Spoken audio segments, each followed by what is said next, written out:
Good evening everyone, and welcome back to NXTGEN Racing TV, live on YouTube and live on Facebook. Welcome back to the series. This is round 5 at Road Atlanta. The conclusion of tonight will see us halfway through the season. So very much looking forward to tonight. Road Atlanta then. The description there is not quite right. It isn't updated for some reason. We'll just do a quick one on that now. No, still not working. But anyway, I'll tell you a little bit about Road Atlanta. We're in Brazelton, Hall County, Georgia State in the USA, the southeast region of USA. We're about east of Alabama and west of South Carolina, to give you a good idea of whereabouts this circuit is. Of course, Road Atlanta is one of the most famous sports car racing circuits in the world. We are located 50 miles northeast of Atlanta City, thus why the track is called Road Atlanta. This track was built in 1969 and it hosts a very big race every single year, referred to as the Petit Le Mans. And the first running of the Petit Le Mans was in 1998, and it was set up as a 1,000-mile race at first, but it eventually became a 10-hour race, so maximised to 10 hours. But the reason it's called Petit Le Mans, quite simply, is because they used, for this race they set up back in 1998, they used the same rules as what's in the 24 Hours of Le Mans, so they just decided to call it the small, or mini Le Mans.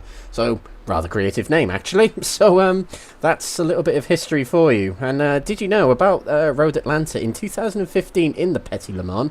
The GT3s actually beat the prototypes. The race was aborted 2 hours from the end, and at that point the GT3s were in the lead because they were able to leapfrog the prototypes that day. Will we see that tonight? Well, we haven't got any rain on the radar at the moment. I did sneaky check it when we came into the server.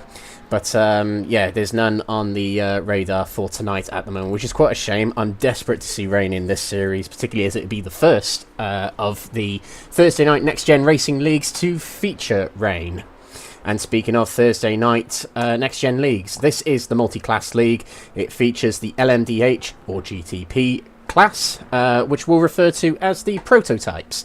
And we also have the GT3 class, which is an ever-growing class, which recently introduced 2 new cars, which we'll introduce very shortly. We did see some people 2 weeks ago racing in said new cars, but we'll go through them very shortly later. Quick shout out to the sponsors, affiliates and partners of NXTGEN Racing who help run the show for NXTGEN Racing. They are Benji Sim Photos, who you saw some of the photos from at the start of this live stream here today. Mark Sykes Designs, Higgins Automotive, PowerMax Racing, Motorsport UK Esports Division, Sam Cases, Joyce Design, Douglas Motorsport and IMB Racewear. So this is the multi-class league. There are 2 different types of racing formats that feature in this series. Tonight we are using the old traditional sprint race and feature race format. There will be a 20-minute sprint race as race 1 and a 60-minute feature race, which will feature pit stops to end the night. And all of that will be preceded by a sprint qualifying on the hour in just over 10 minutes time. And that sprint qualifying session will be 25 minutes in length. One class will go out first, usually the GT3s. They'll do 12.5 minutes approximately, and then the prototypes will enter the track to do their 12.5 minutes of qualifying. This is a fixed setup series, and what we mean by that is whichever car you're in, you can't edit the setup. You can't adjust ride height, you can't adjust dampers, you can't adjust wing settings, you can't adjust tyre pressures, none of that. The car you're given is the car you drive. It's all down to driver's skill and adaptation with the car. And the good thing about that is we'll see certain cars on certain tracks be better than others. Now, the reason I say that as well is because in the last 2 years, in real life, albeit, the Acura car in the prototypes has won the last 2 Petit Le Mans races. Meyer Shank Racing won in 2023 and 2022. So maybe the Acura, which is top in practice at the moment, might be the car to beat tonight. Who knows? If you are a driver and you like multi-class racing and you have iRacing, you have a wheel and pedals, you can still get involved in this series should you wish to. There is a discount on those entry fees on there. If you enter part way through the season, you can enter as a single driver You can enter as a 2-driver team or a 3-driver team for a discount rate.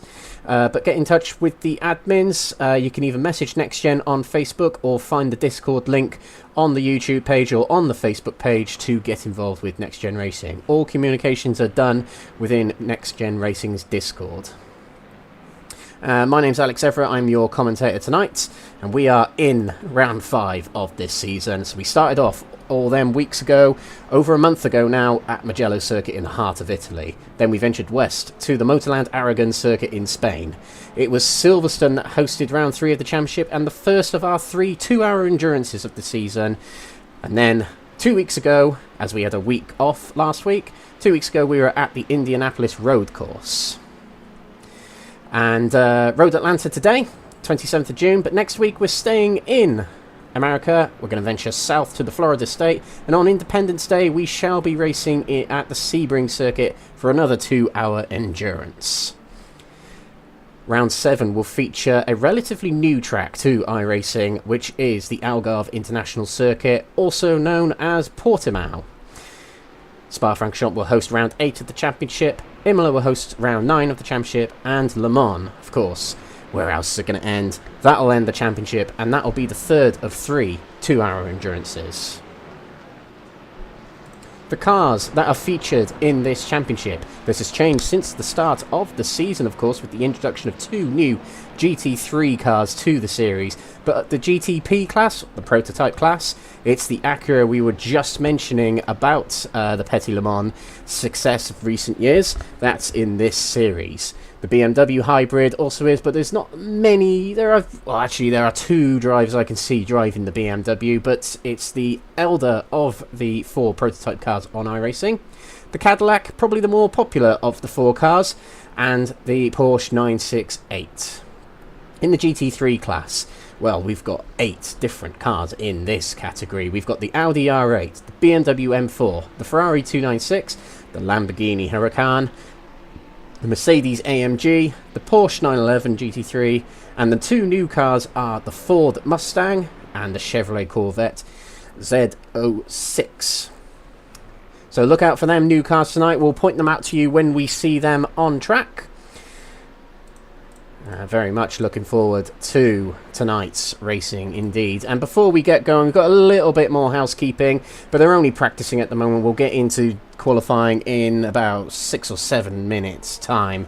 But let's take a look at the championship standings as we head into tonight's round, which, as we mentioned at the start of the stream, the completion of tonight will see us out of the first half of the season.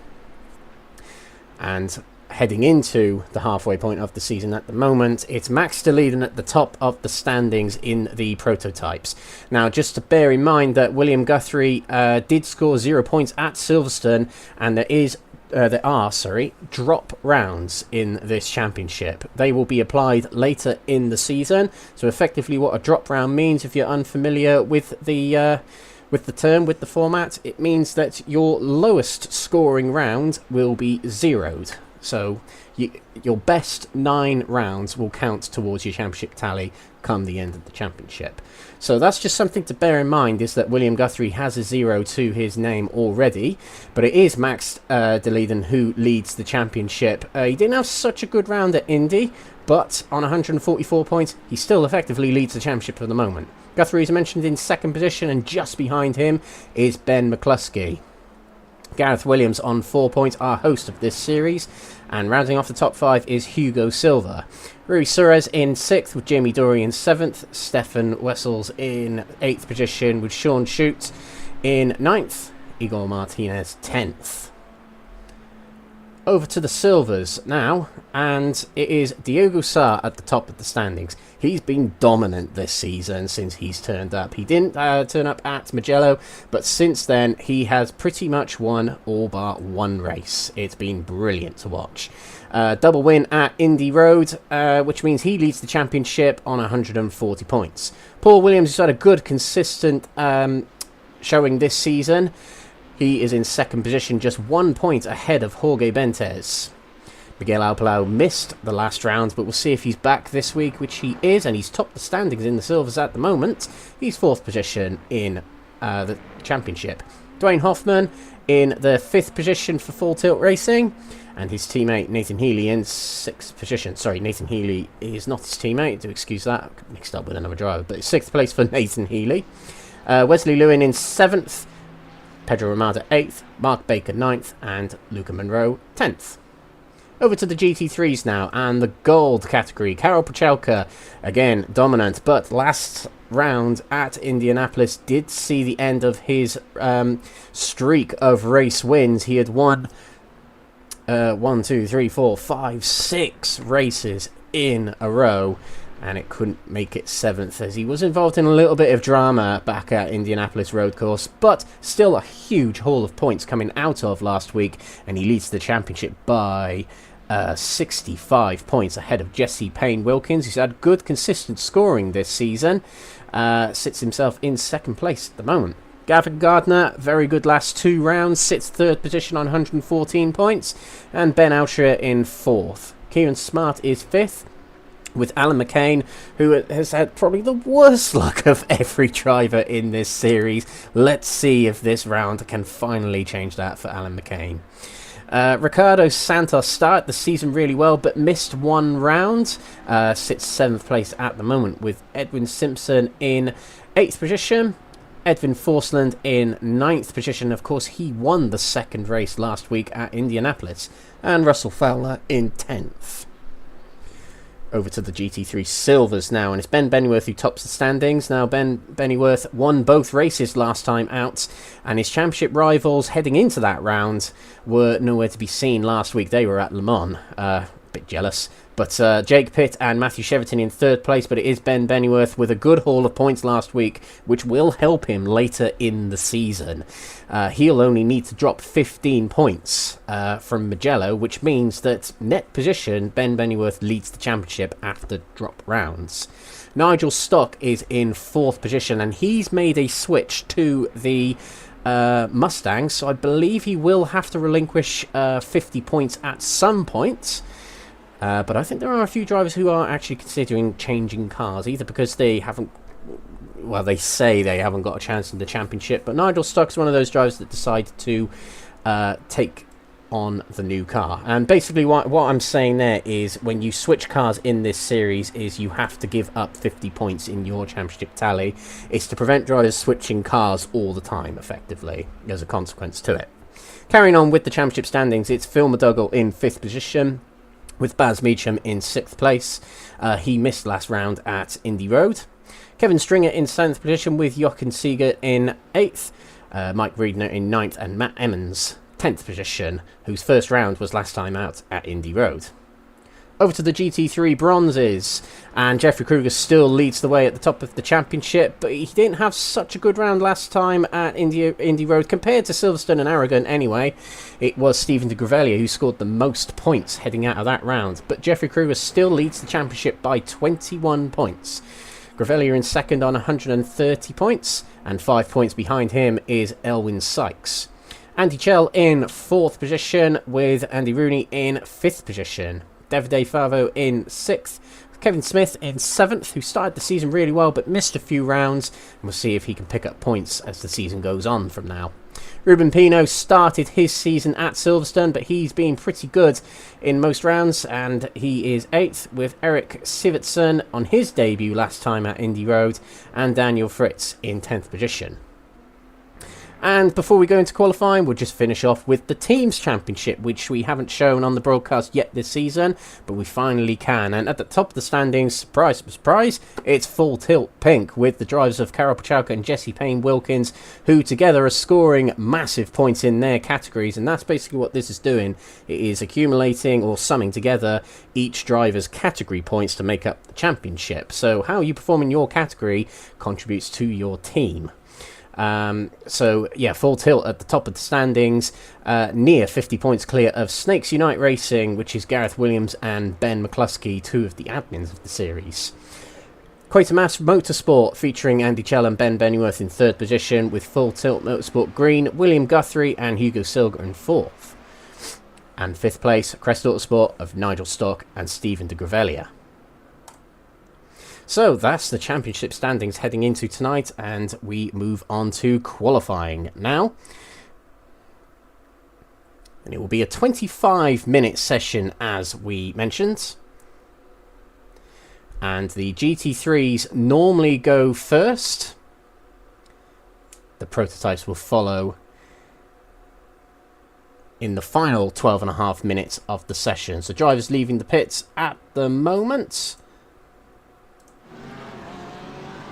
You know, they're heading their way out of the pits right now. Now, the thing with Road Atlanta, let's get a track map on the screen for us. So, very iconic shape to this track. I feel it's one of those tracks you look at and a lot of motorsport fans will be able to tell you, yep, that's Road Atlanta. Especially sim races. It's quite a popular track among sim racers.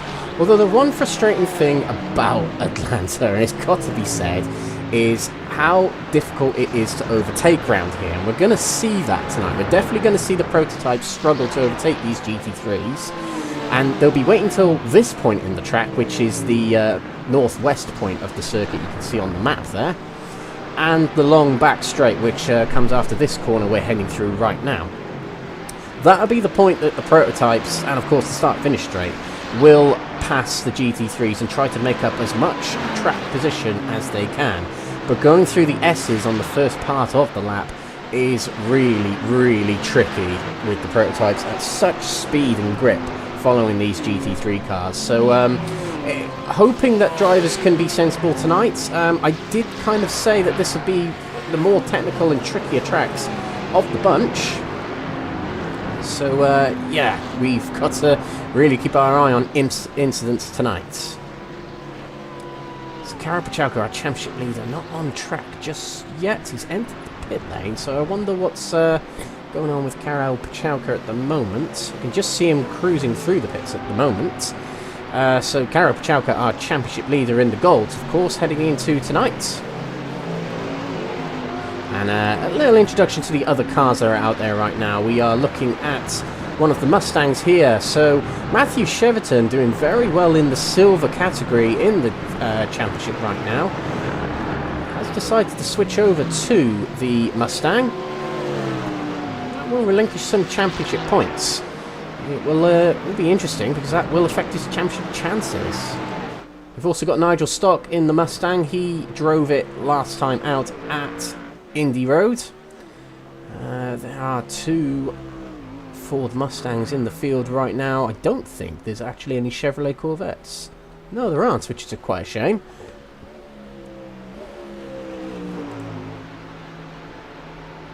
So, JC Payne Wilkins, second place in golds heading into tonight.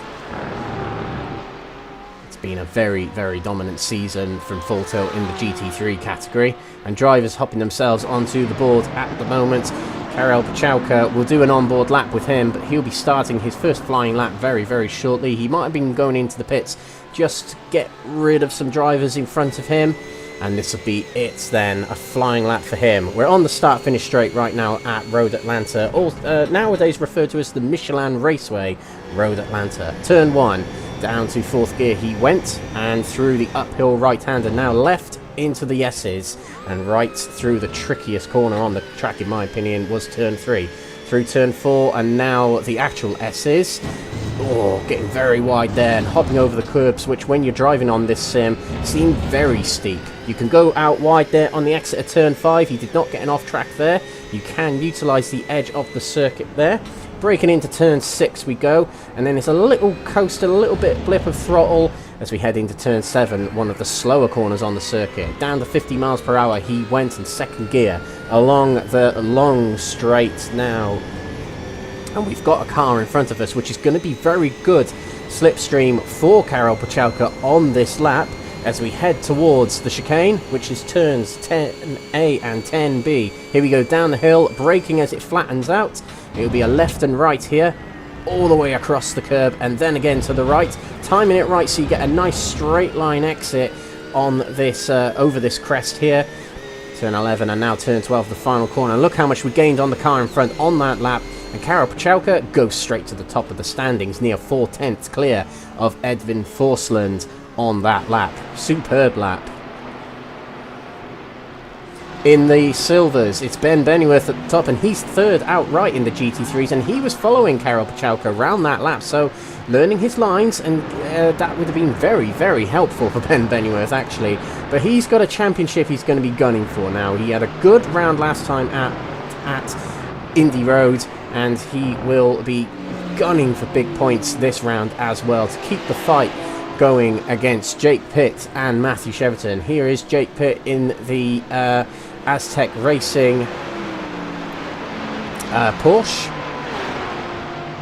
Down to fourth place he goes as Phil McDougall goes into third place, and Nigel Stock into second place immediately with his opening lap in the Mustang. So yeah, could we be seeing that the Mustang is quite a good car around this circuit? I trying to think what it's like to drive around this circuit. Road Atlanta's one I haven't driven for a long time, actually. And yeah, I feel like you want the front end to be planted on this circuit, because heading through those crests and dips, you really don't want the back end to be stepping out at all, really, on those corners. So you want the front end to be planted so you can get through those corners with some ease, I suppose.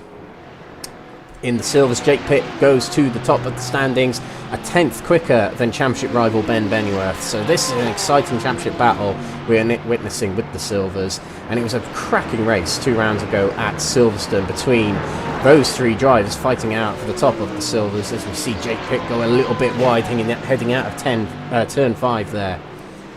Over to the bronzes, it's Andy Rooney at the top of the standings. He's been quite an unlucky driver this season. He's just unfortunately been caught out in a few instances here and there, and it hasn't brought his championship any favours, but we've seen good pace from Rooney this season, so I anticipate that good things will come to Rooney at some point this season. It could be tonight, as he sits top of the standings in the bronze category right now.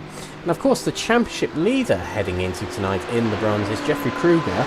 Doesn't seem to be here tonight, so yeah, the gates open for the bronze category, and Stephen de Gravellia, who is second in the championship heading into tonight, has a prime opportunity here to get some points, and big points, to help his championship as he goes top of the bronze category at the moment, and it's quite a way quicker, more than quarter of a second quicker than Andy Rooney, so good job from Stephen, who's actually been a very well improved driver this season. I'd say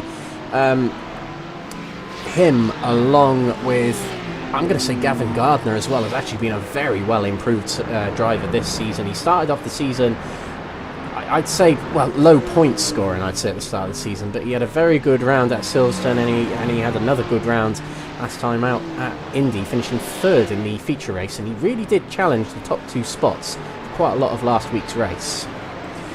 Edwin Forsland, who was the person who dethroned Karol Pachalka last time out at Indy, has dethroned him again from qualifying right here. Pachalka's in the pits, so he might want to head out and get another lap in, because Forsland has pipped him to the top spot in qualifying right now. It was a very intense race last time out at Indy Road between Forsland and Pachalka. And there we go, outlap from Pachalka. He's on the track, and he's going to set another lap at least. Just remember, ladies and gentlemen, 12.5 minutes approximately for these GT3s to get their qualifying in, and then it'll be a further 12.5 minutes for the prototypes. So in the race sim comms, they'll be told to come into the pits when the time is, so they've got to get their laps in quickly. Let's see how this lap gets on for Forsland. He was quicker in Sector 1, but Sectors 2 and 3 not so much. And across the line, doesn't go quicker.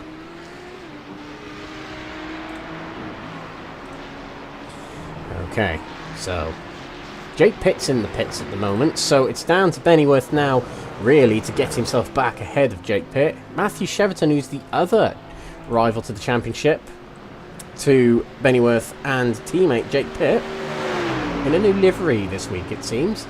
But Cheverton switching cars for this week. Fifth in the standings at the moment, hasn't quite favoured him, but we'll see how he gets on in the races. They're the ones that really matter. You do get bonus points for qualifying on pole position in your category in this season, in this series and season. And you also get bonus points for fastest lap in both of the races.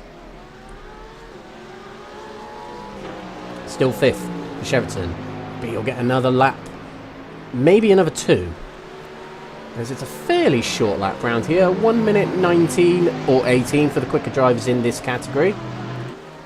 And yeah, I imagine the prototypes are going to do round about 10 seconds quicker, maybe. Correct me if I'm wrong in the chat, if you are watching on YouTube or Facebook.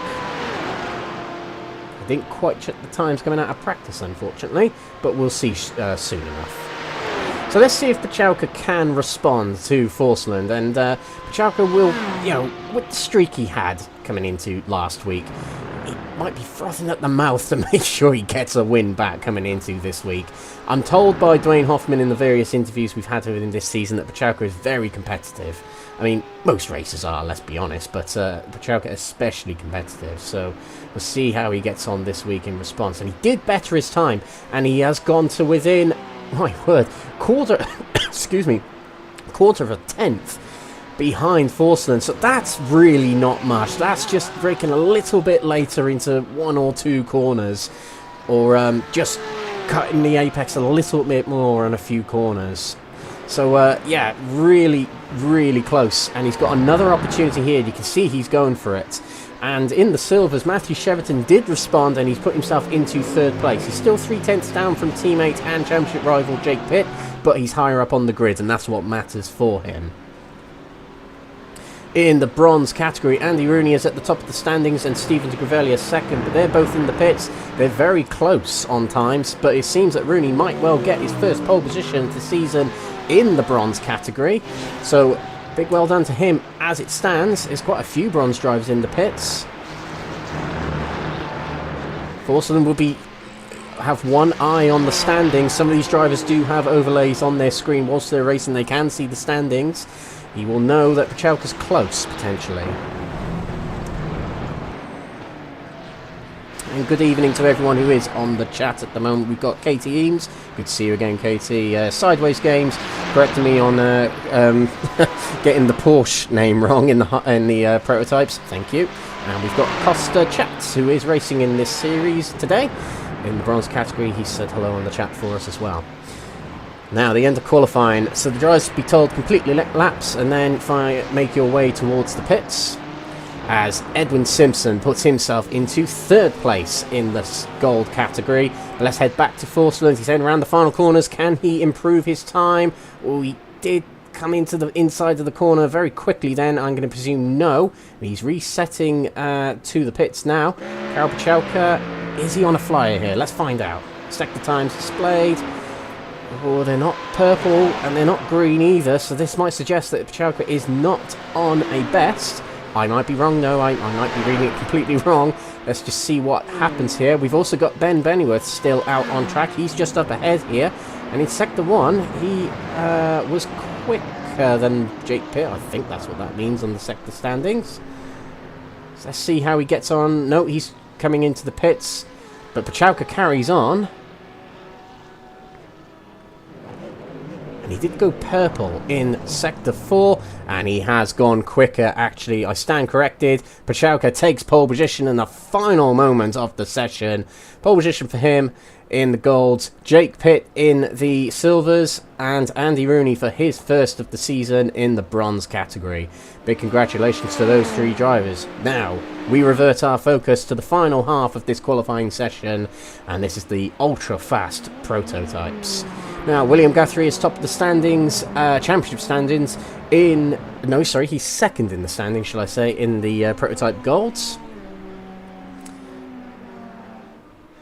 But he's been the driver of huge focus as he takes a little bit of the grass before braking into this first corner here, and he's using, that's basically him using all the track and more to make sure that he uses as much of the track and goes through as quick as he can effectively through these corners. And just look how quick these prototypes are able to go through these corners.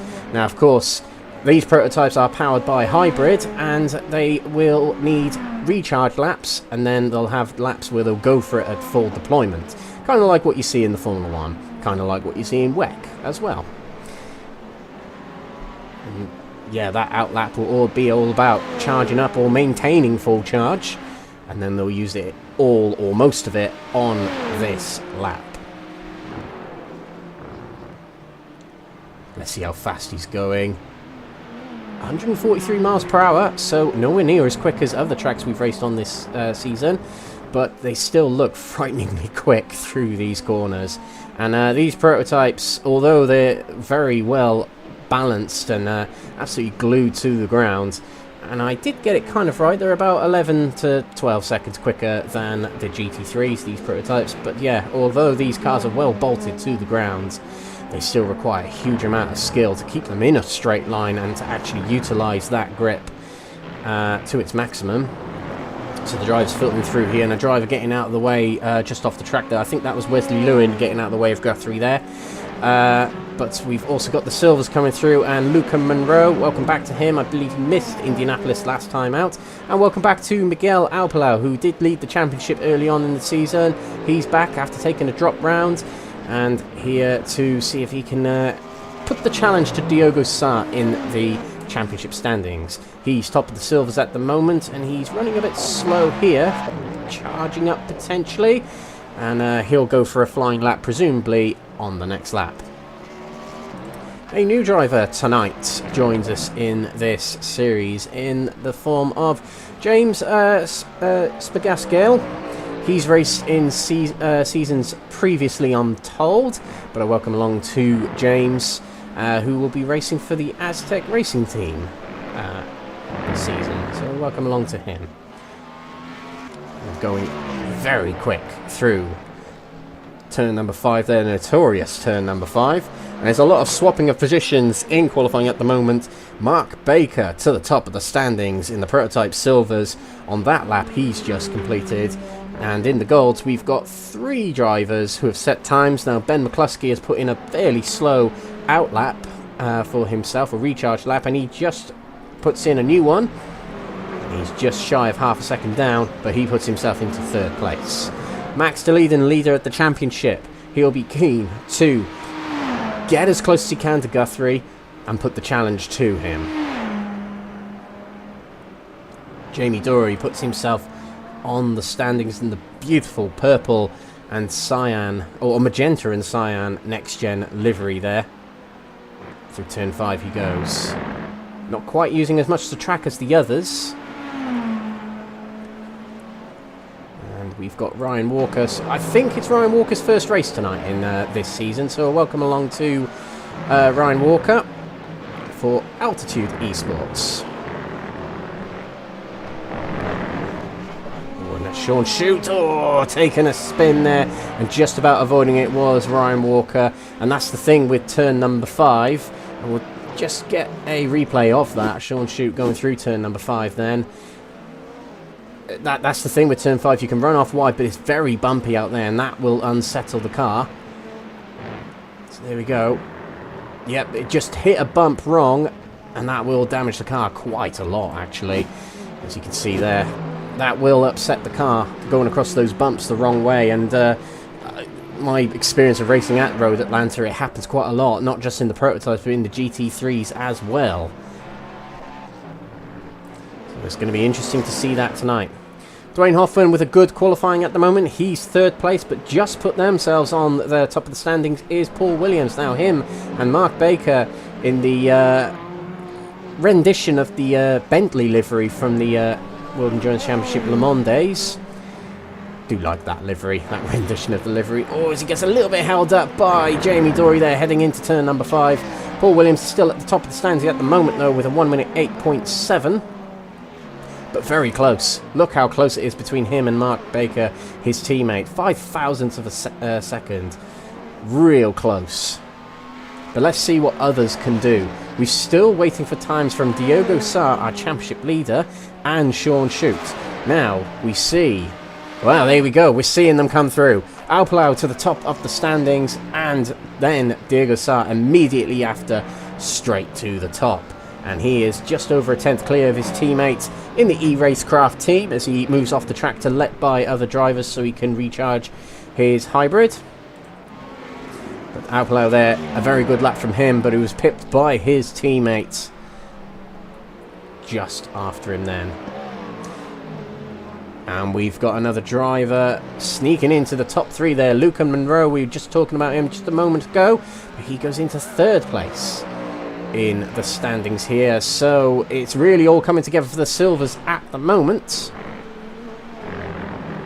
Hugo Silva 5th in the standings at the moment. Quite a way down, so he probably want to get himself a real clean lap in to challenge not only his teammate at the top of the standings, William Guthrie, but to challenge the other drivers in his category. He's 5th in the standings in the championship coming into tonight, as we see McCluskey speed on past. And this is what Silva's doing right now. He is just trying to find himself a gap in the traffic so that he can get a nice, clean, open lap in. It tends to be with these prototypes. It was especially with the LMP2. The Dallara back in the day, which is still around of course now, but not as many people racing it nowadays. But yeah, these cars on certain tracks, these prototypes on certain tracks, prefer not to have slipstream in front of them, or would prefer not to, so they can have full grip for the corners. Because that's the thing with slipstream, it makes you go quicker on the straights, and on some tracks, on some corners, particularly if you've got a higher downforce setup, it can make you go quicker in the corners. But on some tracks it can be too sensitive in the corners and can often lead to you being slower. And that's because of dirty air. That's because of the air that filters off of the car's aerodynamics. Basically creates no air for the, or low air for the car behind, and lowers their grip. Maybe listen to Adrian Newey on that description of how airflow works. He's probably better at it than me. He might ask for 25 million for that though. Anyway, Andy Rooney in the comments. The 3+ battery recharge laps are always such good viewing. Yeah, that's a good point actually. Because it's a short lap, they can deploy the hybrid across probably more than a lap here, but they have. There's less opportunity to charge it up, I suppose. So yeah, we might be seeing that from the. Well, we are potentially seeing that from these prototypes in this qualifying session.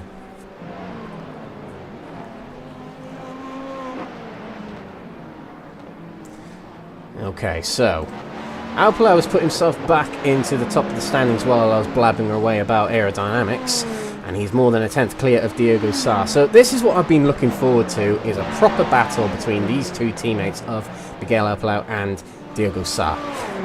They're two very, very good drivers in this category, and I want to see a good battle between them two. As we head into the final part of qualifying now. In the YouTube comments, instead of driving, because he's allowed to take a break, Stephen de Gravelia, good qualifying for you, Steve. Well done. 2nd place for you in the bronze. Not too far off of pole position.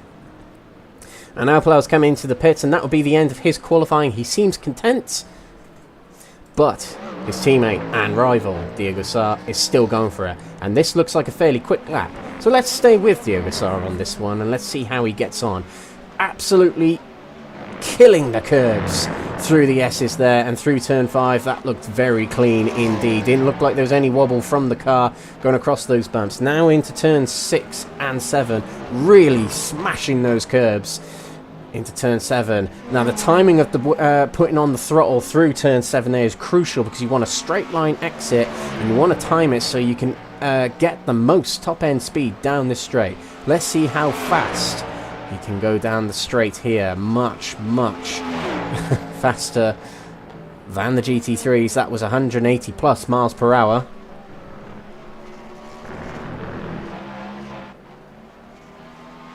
Go. Let's see how this gets on. Is this going to take pole in the silvers? It did not. Well, there we go. Still got some hybrid left over, so might go for it on this lap. I don't know how much hybrid they can actually deploy, or how much hybrid they do deploy on these laps. If anyone's watching, please let me know how much they tend to release on their laps, on their qualifying laps. But it looks like Sá's going for it on this one. But in the golds, just to revert to them, Guthrie's in the pits. He's content. He's pole position at the moment. McCluskey is 2nd, but still going for it. Let's see if this is a better lap.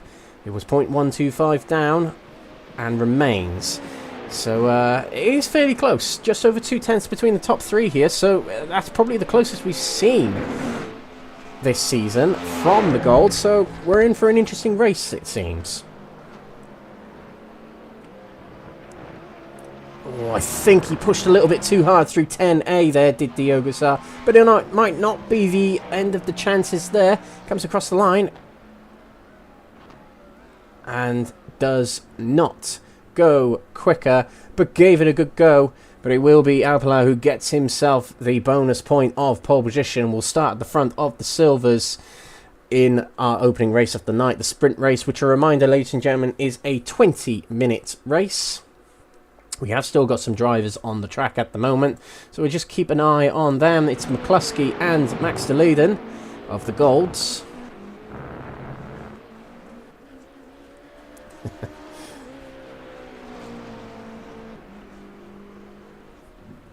160 coming across the line there. McCluskey doesn't go quicker. So let's see if Max de Leiden can change things. Let's get the sectors up on the screen. There's no real indicator going quicker or not, but look at that, less than 10 seconds in sector 1. Ridiculous. I mean, it is only one corner, and through goes de Leiden, and it is not quicker. Did have a good 4th sector, but will remain 3rd.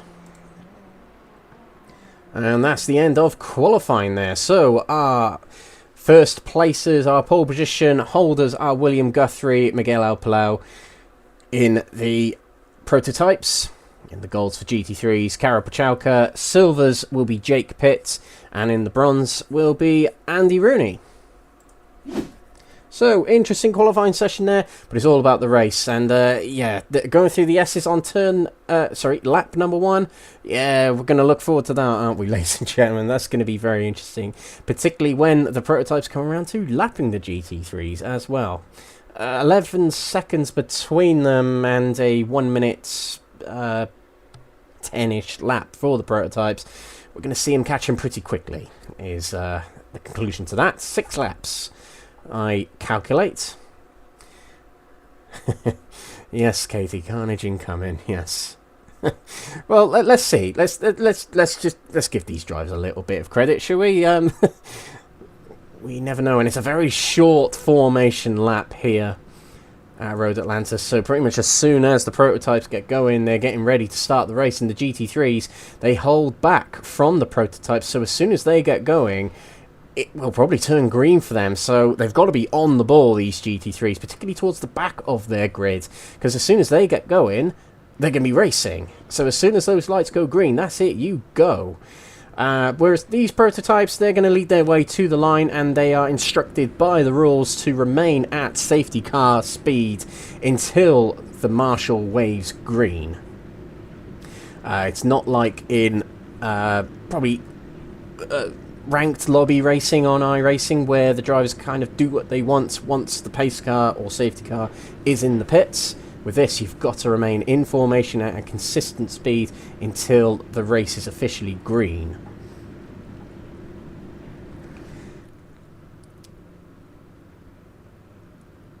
Driver's still gridding up here, ready for round 5 of the Next Gen Multi-Class League here at the Michelin Raceway, Road Atlanta. And we're going to get going now. The Porsche pace car moves its way off of the dummy grid, and it's William Guthrie who's going to lead them to the lights, and then Karol Pachałka in the GT3s will follow further back. So over the crest we go, and down towards the final corner we go. They must maintain safety car speed, as we mentioned, and the marshal's going to call green. There we go, away we go, and already to the racing line goes Guthrie, and towards turn number 1 we go. Through we go. Max de Leiden was taking a look to the inside, but Ryan Walker going around the outside of Hugo Silva there, and into the S's we go. They form into a single line, and now the GT3s are off and away, and look at that, Forston's already going for a good move on Karol Pachałka, heading into turn number 2. There's contact already between the two. Oh, and there's contact more, and round goes Forston. He's able to keep it in a straight line, but oh no, he's not. There's a car in the wall, and that looked like it was Ben Altria It is Ben Altrius off in the wall there, and also is Edwin Forsland. But going very slow for the GT3s is, I think that was Jesse Payne Wilkins. He's dropping back as well. Carnage at the start of these GT3s, and actually I think there's been an incident the prototypes as well, but look how close this is for the GT3s heading around the top end of the circuit. Inside of Gavin Gardner there is Jesse Payne Wilkins, but it's a good start relatively for Karol Pachałka, who's off and away there, but big contact between him and Forsland, and I think there's no love lost between them two after Indianapolis 2 weeks ago. Prototypes complete their first lap, and Jamie Dory did have an incident. I think Hugo Silva did as well, and they've dropped back, but Guthrie's had a good first lap here. He's nearly a second clear of second place behind him of Benjamin McCluskey. Saar leads the Silvers, and look at that, it's an E-Racecraft 1-2 at the moment, but they are threatened at the moment by Luca Monroe. Oh, and a spin there for one of the E-Racecraft's cars, and I think Max de Leeden's running slow as well. Look at him there. Let's take a quick replay of that. Max de Leeden was the first to crash, and I think that's what might have disrupted further back for Miguel Alpalau. Oh yeah, and it swaps ways, and so does Ben McCluskey. He's in the wall as well. And back here, this is oh no, we clicked on the wrong driver there. Come on. I'm trying to find Miguel Alpalau, but it won't let me click on him. Let's take another replay then. Right, over to Miguel Alpalau. He was second place heading through the corner then. We did see him lose it. Heading through the corner here. There we go. Oh, as Diogo Saar nearly hit the wall as well, just ahead of him. But he just lost it on the bumps as well there. We said this in qualifying, that drivers have got to take it so carefully through the turn number 5 there to make sure they don't lose the rear end. We saw Diogo Saar nearly put it in the wall as well. But we saw 3 prototype drivers lose it there. Saar's under pressure from Monroe. He's having a real good round so far. I know we're only 3 laps in, but he's really cooking in this race at the moment. He's challenging Diogo Saar for that top spot in the silvers. But in the golds, making his way through the carnage is Ryan Walker, second place here. And you know what? For his first round, he'll cash in the points. He'll gladly take those points, I reckon. Let's go over to the GT3s, and already they're accompanied by some recovering prototypes who've headed into the pits to get a fast repair. Just up ahead of Karol Pachałka there, admittedly 1 lap down it would be, is Forsland. So, yeah, he might be looking in his mirrors thinking, Pachałka, you did that to me. I'm going to hold you up here, potentially. It might be less polite words than that, but I'm not allowed to say those such words. Russ Fowler, big beneficiary from that early lap carnage. Second place for him, and he's ahead of Jake Pitt, who's leading the silvers still, and his teammate Cheverton is in second place ahead of Ben Bennyworth. And we got Gavin Gardner here in third position. Oh, something's happened. No, nothing's happened to William Guthrie. I saw him dropping down the standings, but it's our timing screen having a bit of a wobbly. Oh, look at the prototypes here who have had to take fast repairs early on in this race. You get 1 in the sprint race, and you get 2 in the feature race. But we've got Andy Rooney at the front of the bronzes here. Now, the car directly behind is Nigel Stock in the silvers. He's had a bit of drama somewhere in the early part of this race. But we've also got Andy Chell in second position here, looking to hunt down Andy Rooney. Rooney does have a race win to his name, I believe, this season in the bronzes. But the full tilt car there, that's one of my favourite liveries on the grid here. A very classic Alpine-esque kind of livery. I really like it. Okay, so I do want to take a look at the first lap drama between Pachałka and Forsland as they get close together again here. Now, they're not racing for position. That'll be Forsland a lap down, and we've got an instant further back. It is Erik Sivertsen in the GT3 bronzes, and that's Guthrie heading behind him, potentially Hugo Silva actually. Turn 5. Oh, and the car just did not slow down there, and that's it. That's curtains for Sivertsen, and he immediately resets to the pits. And that was a big impact with the warning. It just looked like the car didn't slow down at all then. This is a very, very interesting start to this race. And debutant James Smagascale in 4th position here. Brilliant start to the race for him. He has got Mark Baker and Paul Williams ahead and in behind him for the Speed 9 Esports team. And Luca Monroe has managed to get his way past Diogo Sá and into the lead of the Silvers. So let's see if I can find where that happened. Just bear with me when I go through the various events that are on this time screen here. But yeah, good race so far for Luca Monroe. He looked very promising in qualifying, actually. And in this race, it is coming together for him here, as he is in the lead of this category right now. So I'm just going to try and find that overtake on Diogo Sá. Now I just wonder if Diogo Sá did have a little bit of damage on the car, and that's what's going on with him, because he did hit the bumps in turn 5 a couple of laps ago really, really hard. I can't pinpoint the overtake between them two drivers,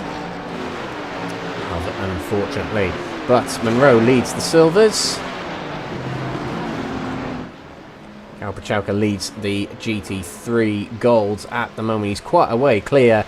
So a relatively easy one at the moment for Pachauka. I think most of the effort had to be done in those opening few laps, and it was very tense, actually, I'm going to say, between him and Edwin Forsland. Heading through the first 2 corners, neither of them wanted to give up their track space. Russ Fowler doing very well here, as we mentioned. 2nd place in the Golds here, but he's got Jake Pitt hunting down his position, and Jake Pitt really mixing it in with the Golds right now. He's 3rd in the GT3s overall, but of course overall position doesn't really matter in this championship. It's all down to where you finish in your categories. But the thing is, with Jake Pitt, he's got a car in another category between him and his championship rivals. We're back here in the form of Matthew Cheverton and Ben Bennyworth, who's been overtaken there by Ryan Walker in the prototypes. And wide there goes Miles Owens in the Mercedes, and that gave up the position to Jesse Payne Wilkins there. So the Jesse Payne Wilkins 2nd in the championship heading into tonight, as we see Luca Monroe in the Silvers pass by. He's having a cracking race at the moment. He's already 2 seconds clear of championship leader in the Silvers, Diogo Sá, as he makes his way past Ben Bennyworth as well. And actually the prototypes are timing their overtakes relatively well. Touch wood, so far. So they're proving me wrong. Maybe they're listening.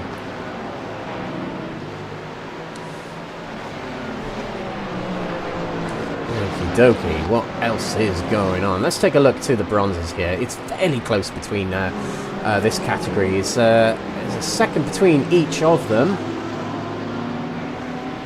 Between the top 3, shall I say. So Rooney's here in the full tilt blue, white and red car. Then Andy Chell in the Quatermass black liveried car there. And then just behind is Stephen de Gravelia in the Crest Autosport BMW. So close in the bronze category here. They know the championship leader in the form of Jeffrey Kruger not racing tonight, so they know big points are in store for them today if they can get good race wins, little wins for themselves in the races here tonight. And we saw Stephen de Gravelia get a little bit out of shape heading out of turn number 7 there now. It's dropped him off a little bit from his rivals, as he's got Ruben Pino right behind him, getting a good slipstream as we head down the straight here. Is he going to go for a move in the chicane? No, he's not.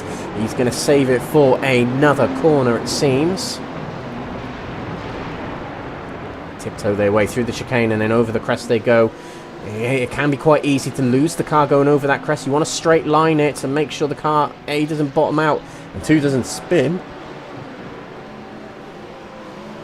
And let's go back to the battle for first place in these bronzes. Andy Chell has gotten real close to Andy Rooney here.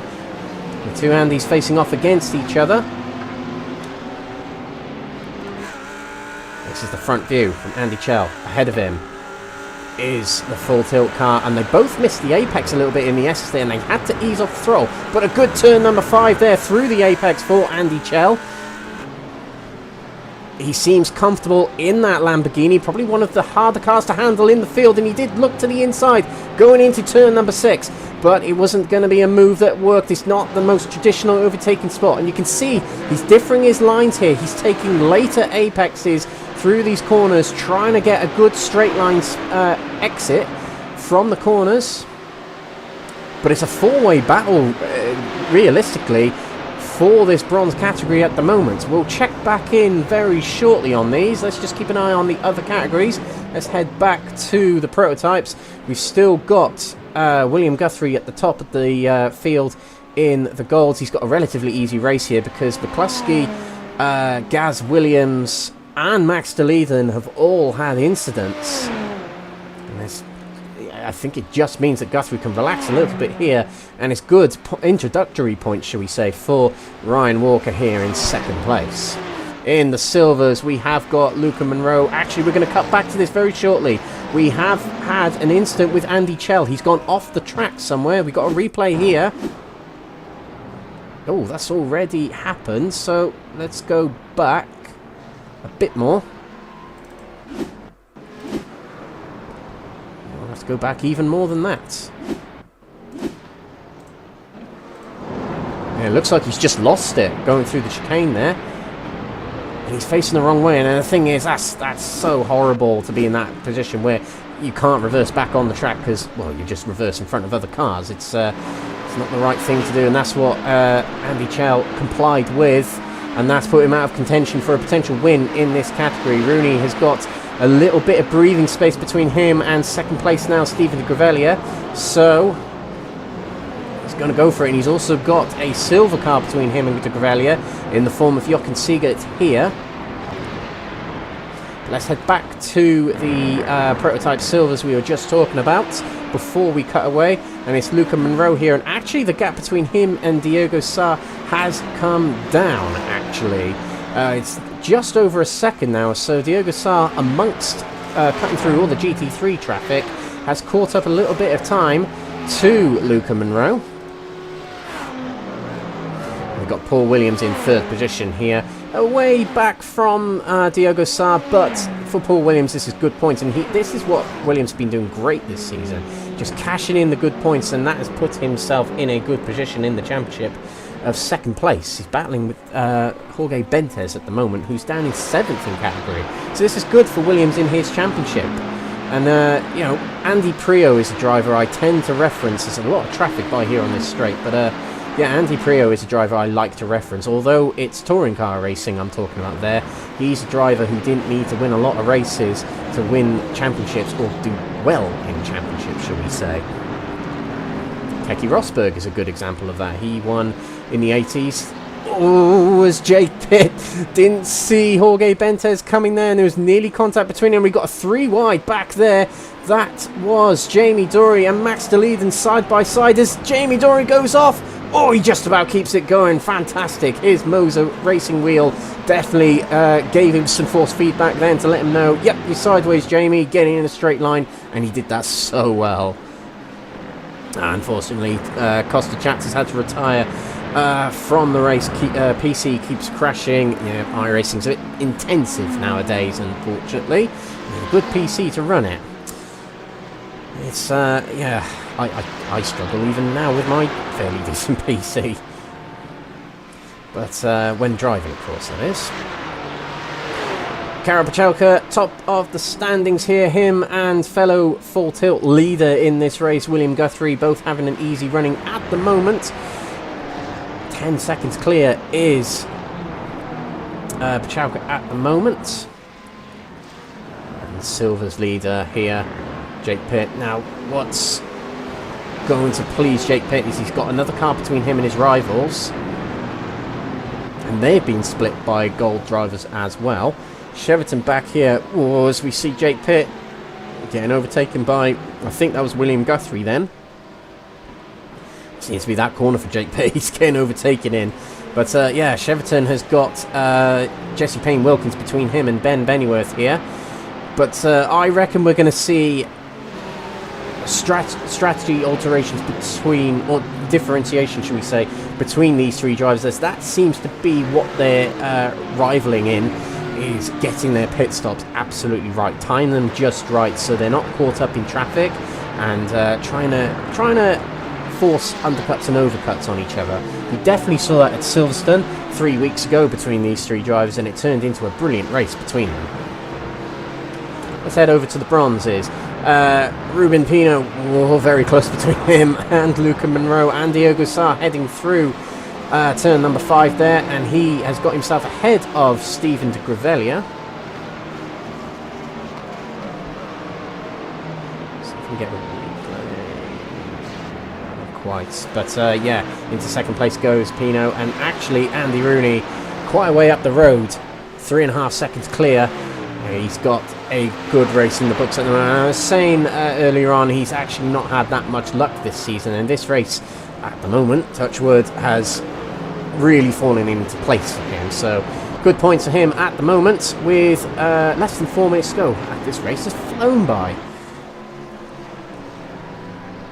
Don't forget, ladies and gentlemen, we've got a feature race coming up after the sprint race. We will be going for a break after the sprint race while the admin set up the feature race, but that feature race will be a 60-minute race, and it will feature pit stops, so a little bit of strategy involved, fuel saving, etc.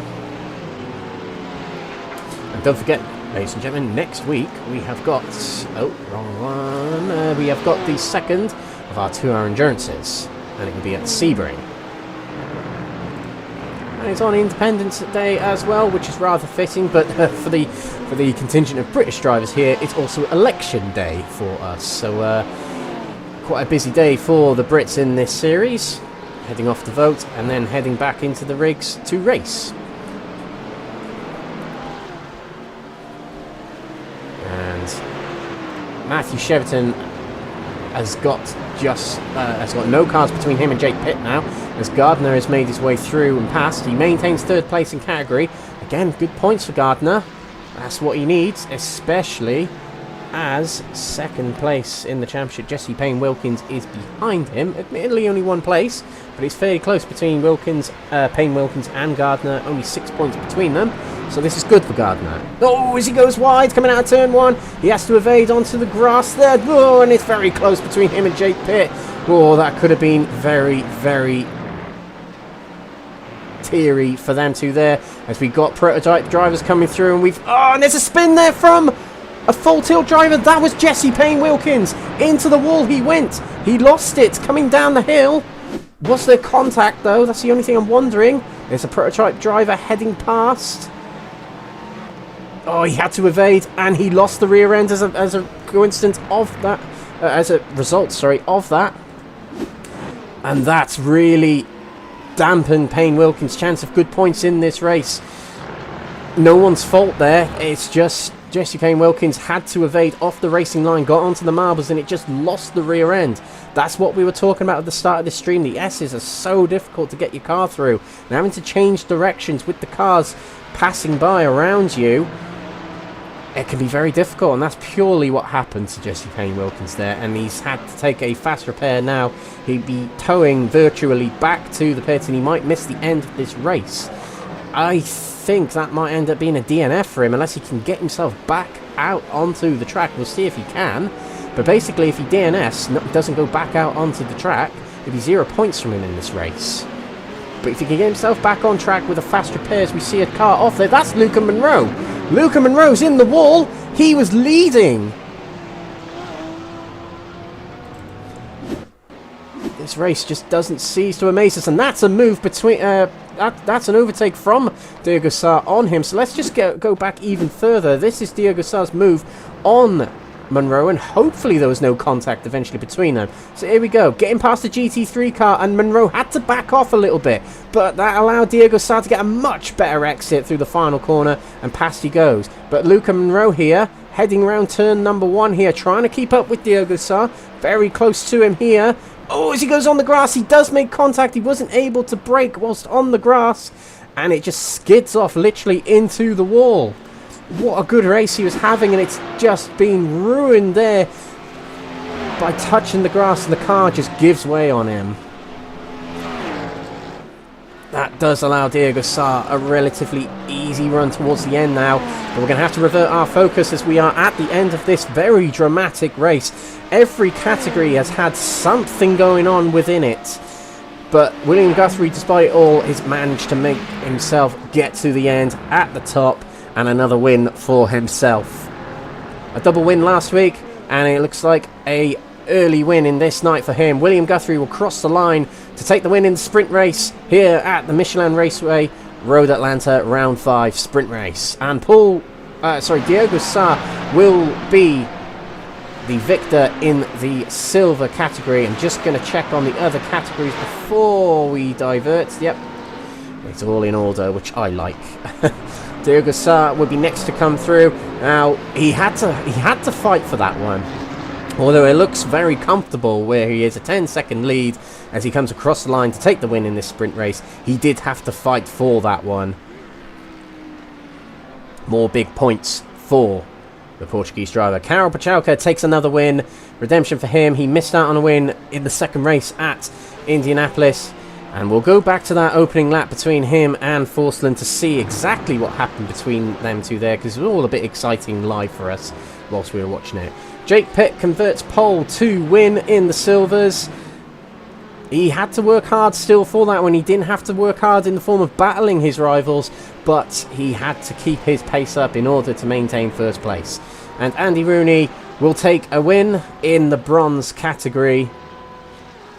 His luck has turned, and he's got himself some good luck finally. First place for him. And Ruben Pino, a good race for him as he was catching up with Rooney towards the end of the race there. Takes a second place in this sprint race.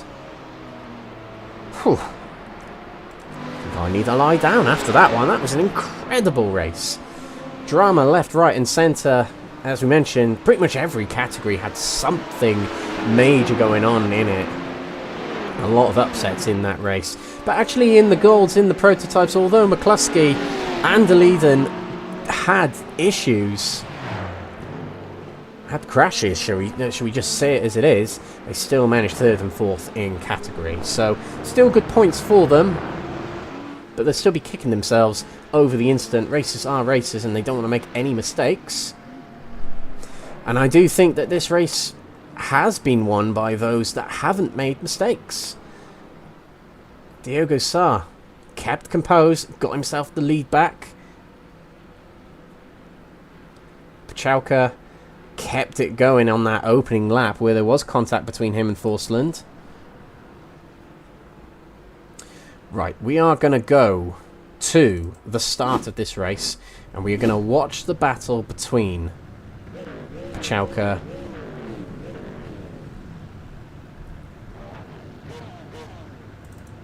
and Forslund. So there we go. The prototypes are going to get away now.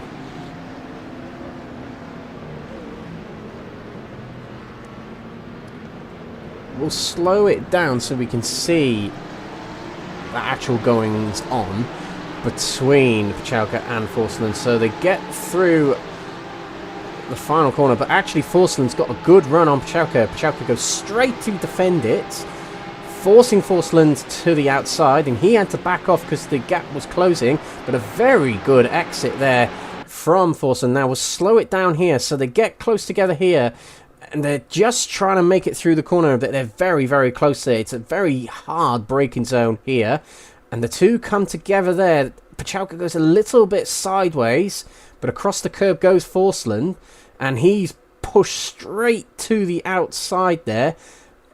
And that's a gap where two cars are heading towards a one-car gap. And they come together. Now, let's stay here with Forslund because he eventually spins. Oh, and there is contact there between those two cars. And that's what sends Forslund into the wall. That's Ben Altria that ended up making the contact with Forslund. I think it was a slight contact between him and it might have been Russ Fowler actually. Let me see if I can... Yeah,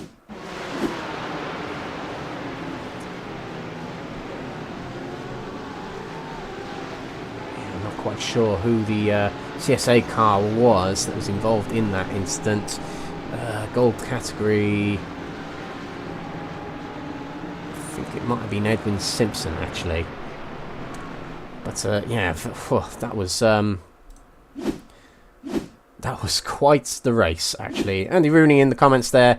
Man, it's hot in here. Yep, in the UK we've got extreme... Well, we've got plus high 20-degree heat, but it's the humidity that's really ruining us at the moment. So I imagine for these sim races, it's doubly hard for them in their sim racing cockpits. Aviation 36, what an amazing race. Yes, it was. I think that was one of the most dramatic races of the season. And I think we might see more in the next race. But let's go through the results of this sprint race, and we'll get ready for the feature race very shortly. But it's William Guthrie who takes the gold win, and on his debut, Ryan Walker takes second place in category. McCluskey, one of those that were involved in incidents early on in that race, he takes third, with Max leading in fourth position. Jamie Dory fifth, and laps or multiple laps down are Hugo Silva and Sean Shute. Over to the prototype silvers now, and the winner of the silvers is Diogo Sá. He had to work hard for it, as we mentioned, between him and Luca Monroe, who still finishes, so that's good to see. But Paul Williams takes second place, and big points for him again from another race. His teammate Mark Baker, one of his better results of the season, takes third. On his debut, James Smagascale in fourth position, just behind the two Speed 9 Esports racing drivers. Luca Monroe was leading quite a lot of that race and driving very well in the first half of the race, but he takes fifth in the end with the incident that happened to him. Jorge Bentes takes sixth position, and a lap down will be Dwayne Hoffman, Wesley Lewin and Miguel Alpalau. Over to the GT3s, and we'll start with the golds, of course, and it is Karol Pachalka takes the win, 15 seconds clear of Russ Fowler, his best result of the season, I believe, in second place there. Next Gen Racing 3 and 4. To Gavin Gardner and Alan McCain. Alan McCain, one of his better results of the season. Relatively drama-free race for him, it seems. Miles Owens in fifth place, just behind McCain and Gardner. Edwin Simpson rounds off those on the lead lap in sixth place there, and one lap down was Ben Altra, Edwin Forsland and Jesse Payne-Wilkins. GT3 Silvers. Jake Pitt led lights to flag, and he's in the first position. He had to work hard for it to stay ahead of Matthew Cheverton, his teammate, and Ben Bennyworth in third position. Phil McDougall in fourth position, with Nigel Stock rounding off the lead lap. Runners, Jochen Seeger 2 laps down in sixth position. And the bronze category now, Andy Rooney takes a win, and he takes that from Ruben Pino, who worked hard towards the end of the race. It might be a good battle between those two in the feature race. We'll see very shortly. David A. Farber takes third place with Andy Chell, who was battling for the lead early on in that race. Fourth position for him, and Stephen de Gravelia from the top three dropped down to fifth somehow, somewhere. Eric Sivertson in sixth position, with Kevin Smith and Costa Chats presumably not finishing the race, unfortunately for them.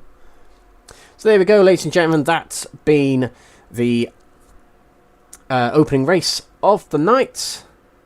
And we will have a short break now, but when we come back it will be a 60-minute feature race, which will feature a pit stop. So strategy to be involved in, and a longer race, so got to look after your tyres, got to save fuel, and got to manage the race with traffic for 60 minutes rather than 20 minutes. So it's going to be very interesting.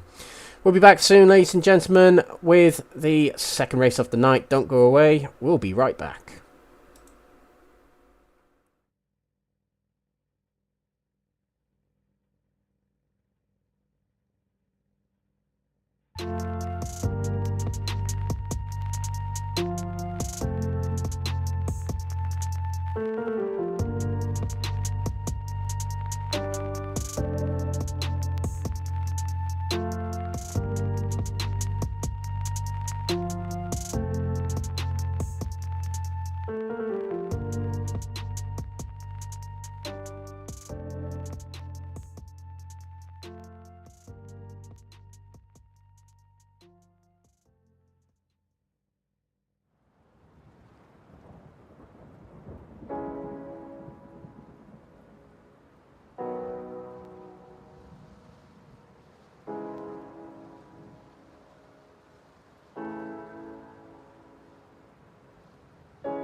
Welcome back everyone to Road Atlanta, and this is the Next Gen Racing Multi-Class League, round 5 of Season 5 here at Road Atlanta.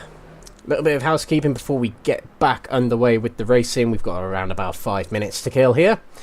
And this is the Multi-Class League, as we mentioned. Prototypes, the GTPs and LMDH cars are the cars featured in this series, as well as the GT3s. Quite a large contingent of cars now on iRacing represented in those categories, and amongst those two there are 12 cars available to choose from in this championship. You can still sign up to this series if you wish to. A bit of a discount on those rates you see on the screen right now. But you just need to get in touch with Next Gen Racing via Facebook and join their Discord page to get involved in the racing in this series. Late entries are welcome. A little bit of a shout out to the sponsors, partners and affiliates of Next Gen Racing who help put on the show. They are Benji Sim Photos, Mark Sykes Designs, Higgins Automotive, PowerMax Racing, Motorsport UK Esports Division, Sam Cases, Joyce Design, Douglas Motorsport and IMB Racewear. This is round 5 of the championship on the 27th of June today, and we started off the season at Mugello Circuit, then round 2 was at the Aragon Circuit in Spain, round 3 was the first of 3 2-hour endurances, and that was at Silverstone GP in the UK. We're over in the States at the moment, and the first of 3 consecutive rounds in the States were the Indianapolis Road Course. Today we're here at Road Atlanta, but next week on Independence Day we're off to Florida, i.e. Sebring, for the second of 3 2-hour endurances. Really looking forward to that next week. Sebring is just a great track for multi-class and endurance racing. On the 11th of July for round 7 of the championship, we'll be racing at the Portimao Circuit in Algarve region of Portugal, and then round 8 of the season will be at Spa-Francorchamps in East Belgium. Northern Italy for the Eastern Italy for the Imola Autodrome at Enzo Adino Ferrari for round 9 of the championship, and then Le Mans in France, where else is it going to end for the last of 3 2-hour endurances, and the final round of this championship in just over a month's time is all going to end at the Le Mans circuit. These are the cars featured in this season's championship, and they are the Acura ARX in the prototype category, the BMW M Hybrid, the Cadillac V Series, and the Porsche 963, as it should be.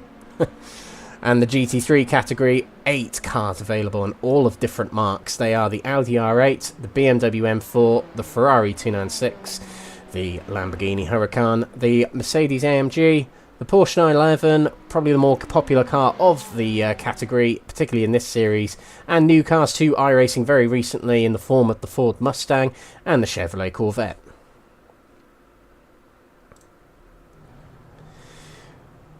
Racing will be underway again in just over a minute's time, and we're here at the Road Atlanta circuit in Georgia State.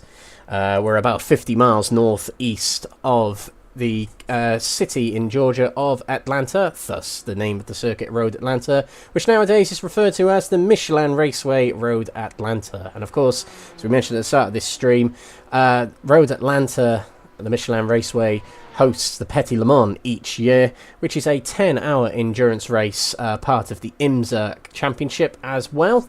Very, very famous race, and there's a rendition of it hosted on iRacing every year as well to accompany it. But tonight it hosts round 5 of Season 5 of this Next Gen Racing Thursday Night Leagues. There are other leagues available in Next Gen Racing, of course, on Tuesday nights. There are iRacing Touring Car Leagues. There are other leagues in the form of a R-Factor 2 British Touring Car Championship Mod League. That's hosted by Jamie Dory, as well as the iRacing Touring Car League. And there is an iRacing Legends League. So the little Legends cars that I used to commentate on Next Gen Racing TV. That's back on, and there's a mini-series going on with them at the moment, which is a very popular car amongst the Next Gen Racing community. They're great to watch in the Tocker package on ITV when BTCC is on, and they feature the legends. Okay, so we're about to start the feature race very soon. It's a 60-minute race, as we mentioned. We're going to see pit stops, but rain isn't on the radar, so it's going to be very much a dry race. But we'll go through the grid here for the start of this race, and we're just going to have to reset SDK for just 1 second, and then we'll go through the grid ready for the start of this race when it wants to allow us. There we go. So the grid is reverse grid of each category from the results of the first race. So Hugo Silva will start on pole position with Jamie Dory alongside. Max de Leiden will start on third position alongside Ben McCluskey. Will Guthrie will start fifth position with Sean Shute in sixth position. And it looks like Ryan Walker hasn't quite made it to the server. Really unfortunate. We won't see him racing here.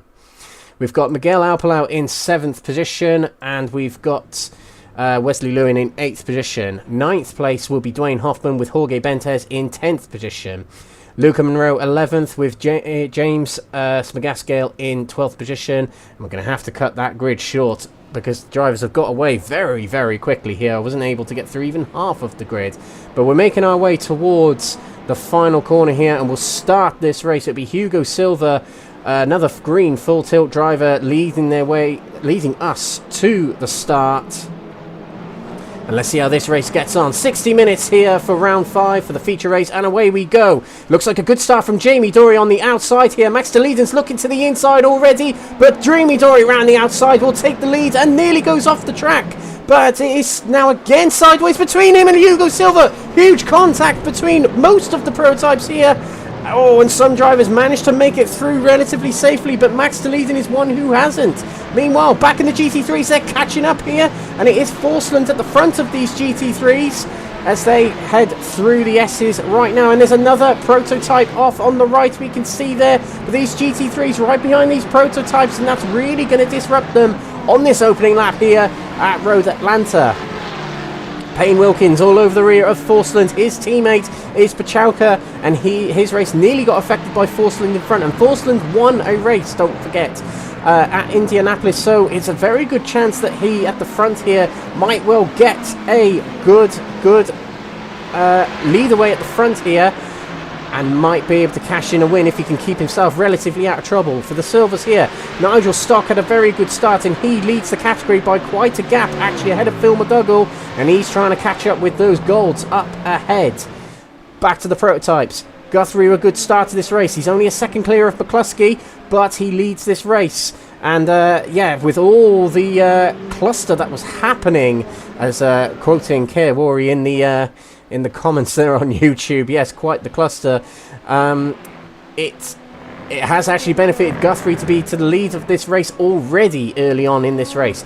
Miguel Alpalawi didn't have such a good race one. He was caught up in instant very early on as he went wide again on turn 5 there. He leads in the silvers already here, and new driver James Smagasgale in the 4th place there. He's dropping down actually. He might have a slowdown there, and he's having to let by a few drivers. But again, this is a race where Max de Leiden is having to carve his way back through yet again. And Jamie Dory up ahead of him had a really good start, but contact between him and Hugo Silva has sent him back. He's another driver who just hasn't had much luck in this series so far. But we've got Luca Monroe trying to make his way around the outside, and now the inside into the chicane on Mark Baker, and he makes the move stick and puts himself into 2nd place. Monroe, who commented saying that was my only chance of a win. Well, I'm not so sure, Luca. Let's see how he can get on here, as he's doing very well in 2nd place here, and he's got Max de Leiden trying to make a move behind him on Mark Baker.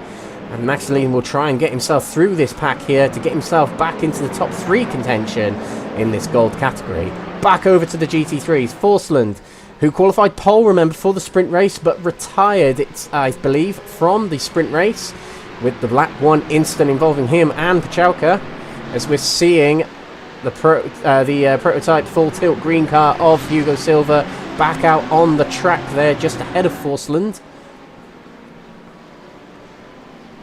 Over to the silvers in the new Mustang. Nigel Stock leads from Phil McDougall, 1.7 seconds clear.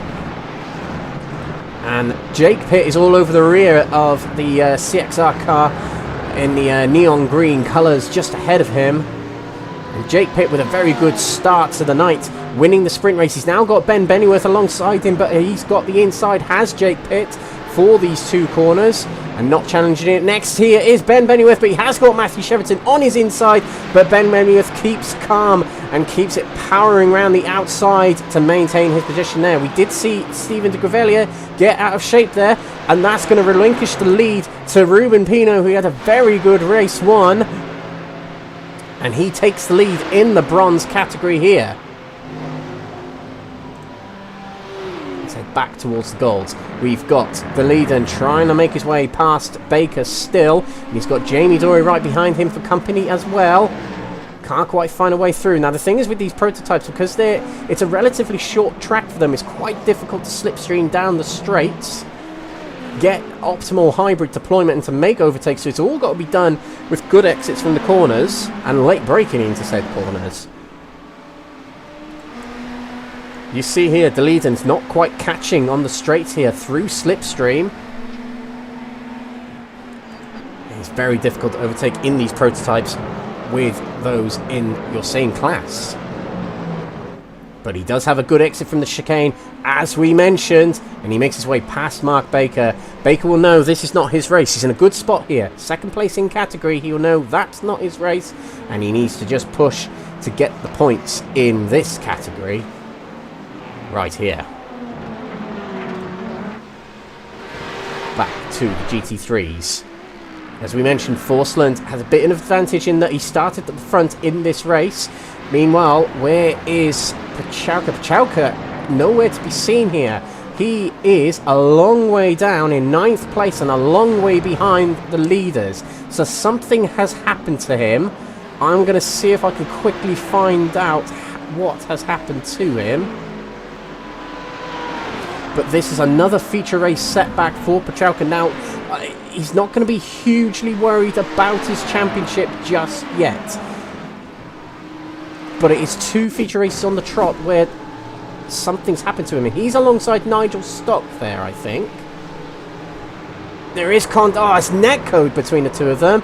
But the 2 come together, and that sends Pachalka around. Contact with, I believe, that was the CXR car. But that sends him off and has sent him well down the order. And he's got it all to do now to catch back up. I wonder if he's been in the pits to take a fast repair as well, because he is quite a long way down. Let's see if we can get a gap displayed here. It says 1 lap apparently. So this might well be a bad race in the books for Pachalka now with the instance that's happened. I'm just going to check if there's another. No, I don't think there is. That is what happened to Pachelka, and he may well have gone into the pits. So, big shame for the championship leader in the GT3s. It does mean that his teammate and current championship rival Jesse Payne-Wilkins is going to pick up a good haul of points against him. Now, there'll be some happiness to that, I guess, for Payne-Wilkins, in the sense that it puts him into better contention for the championship. But again, drop rounds to contend with. Pachelka can take this one as a drop round. Forsland is the one who has missed a few races this season, and he will be wanting to get himself good points so he can get himself bigger positions in the championship. As he's trying to make his way past the Lamborghini there. That's Andy Chell he's passing, and Andy Chell's got quite a bit of damage on his car. So he's been in the wars there.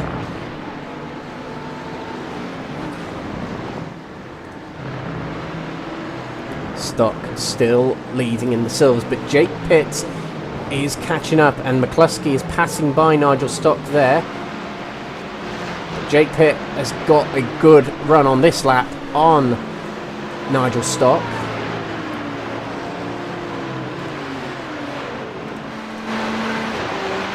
There's the view behind.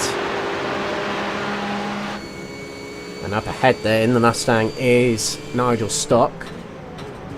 Beautiful interior to this Porsche here, and driven by Jake Pitt. He seems very confident at the moment. A very good round at Silverstone 3 weeks ago. He missed last time out at Indianapolis, but this week he just seems to be really enjoying himself as he gets overtaken by one of the CSA cars, and he's moving over for another prototype to pass him by. No, that's a battle actually between him and Ben Bennyworth, who had a very good run heading out of the corner there.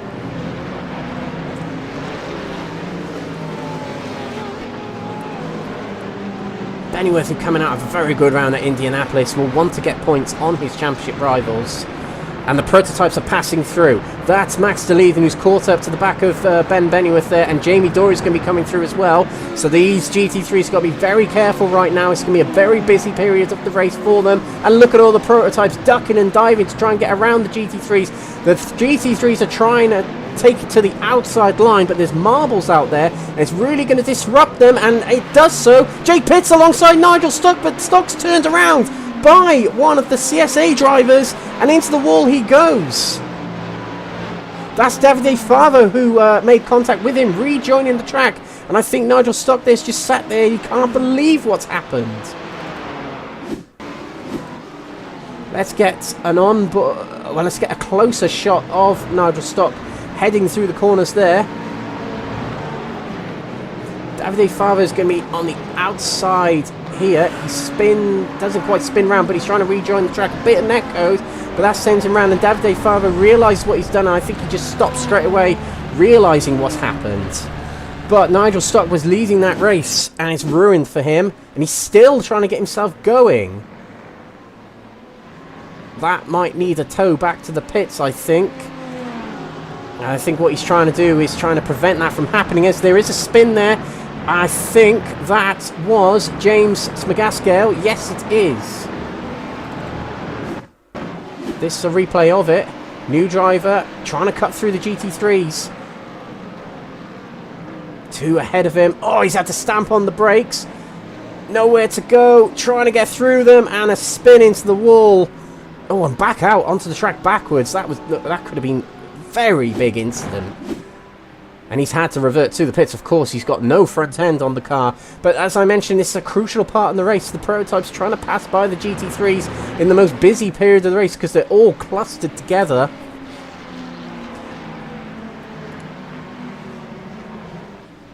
Forson seems to be doing all right at the moment, and the silver's still battling away, but that was a very, very hold your breath moment for this part of the grid anyway. But Jake Pitt, Ben Bennyworth have come out all right from it and are still battling nose to tail between each other. Stock will feel very, very hard done by there. He was leading the race. He was managing it okay to that point. And I think Stock had nowhere to go, and the rejoin from Davide Favo, actually, he probably didn't quite realise there were so many cars there. Because when you've gone off the track and you're trying to rejoin the track, you just get a bit confused and focused on yourself. There's not quite enough time to look around you sometimes. So a very unfortunate incident is what I'm trying to say there.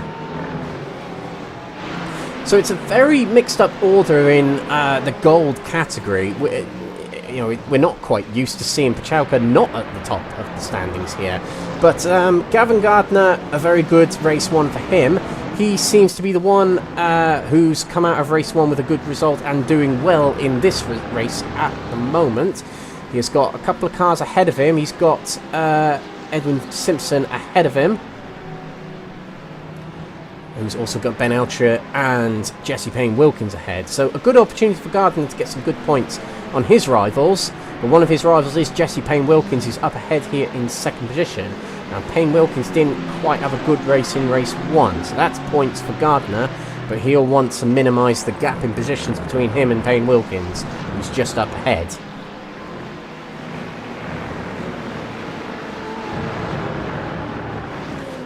Back to the prototypes. Miguel Alpalau is having a good race here, it seems. He's got himself 3rd overall at the moment. He's out on his own in this silver category. His closest rival, Mark Baker, still going through the chicane here. So quite an easy ride at the moment for Alpalau until the pit stops come along. It's quite a difficult pit entry here at Road Atlanta. You have to time your braking very, very well here.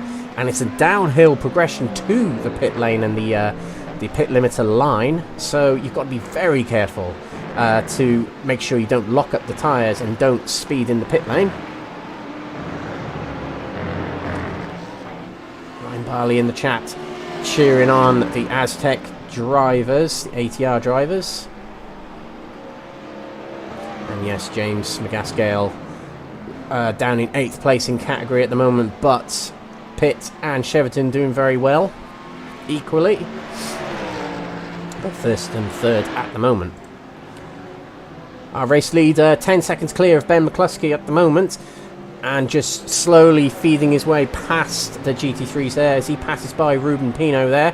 And every time we watch William Guthrie go through that corner, he takes a little bit of the grass on entry, which I don't know if that's going to dirty up your tyres, to be honest, passing through there, but it might be that pile of mud on the grass off the track there might be in such a state that it doesn't really cause anything to the tyres at this point.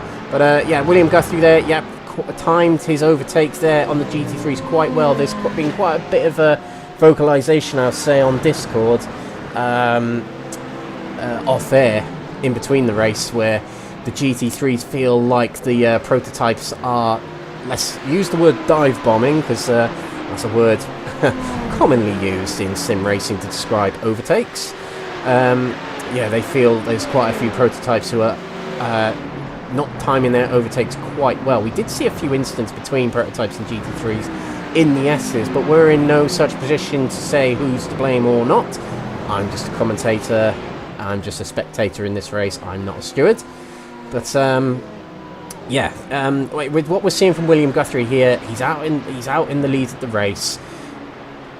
He's feeling quite comfortable, I would say. Same with kind of Gopher Alpalau, I would think, where he doesn't have to put in risky moves on the GT3s.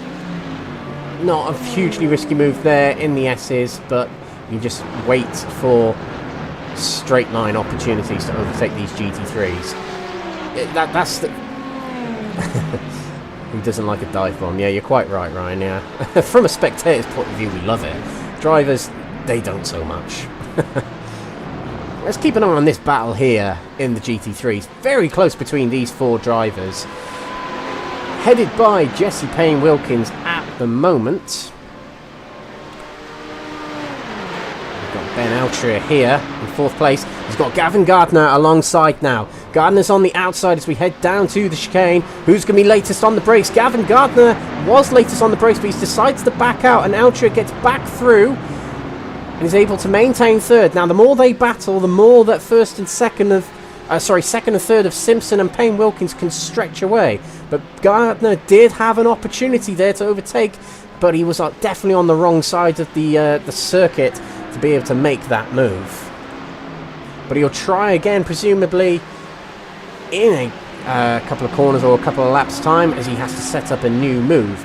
And these two are getting fairly close as well. Edwin Simpson of the CSA team gaining on Jesse Payne Wilkins, as Payne Wilkins took a big bump to the curb there. That slowed him down. A big flash of the lights there from Simpson to say, yep, I'm coming for you, Jesse.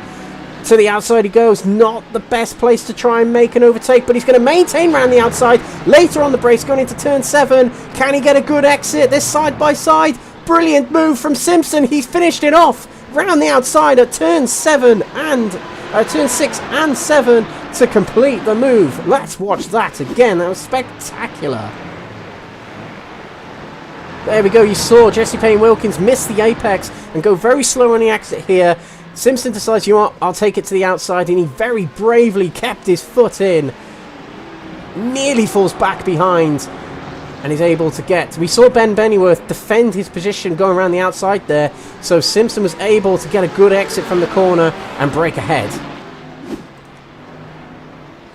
Oh, and here we go. Jesse Payne Wilkins is going to lose out to Gavin Gardner here, and potentially to the outside goes Gardner. This is a much more difficult corner to overtake on the outside, and Simpson's broken clear of Jesse Payne Wilkins, so he seems to be in a bit of bother at the moment, trying to pick up the pieces.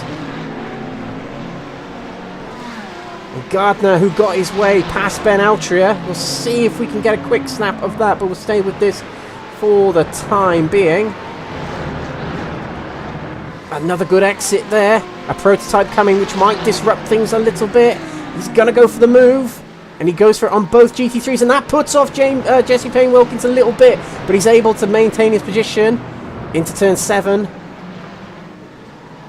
Let's just stay with these as we head down the main straight here at the Michelin Raceway, Road Atlanta. Gardner's going for the top 3 placing here. Max DeLeeden passes by safely there in the prototype.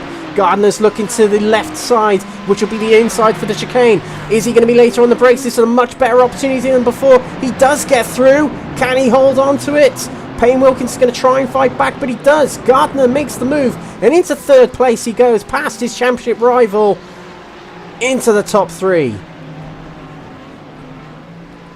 Brilliant couple of laps here from our GT3 Golds. Great battling between them and good respect between all of them as well, which is great to see equally. Now let's just take a replay of that move from Gavin Gardner on Ben Altria, which got him into the 4th place position and the opportunity to take 3rd place. Now a lot of prototypes passing here as we're heading towards the chicane here. Oh, Ben Altria had to avoid Payne Wilkins, and Payne Wilkins contact with a prototype there that sends him round.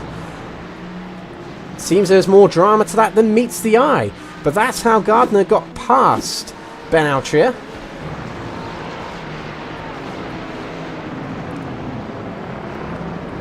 So,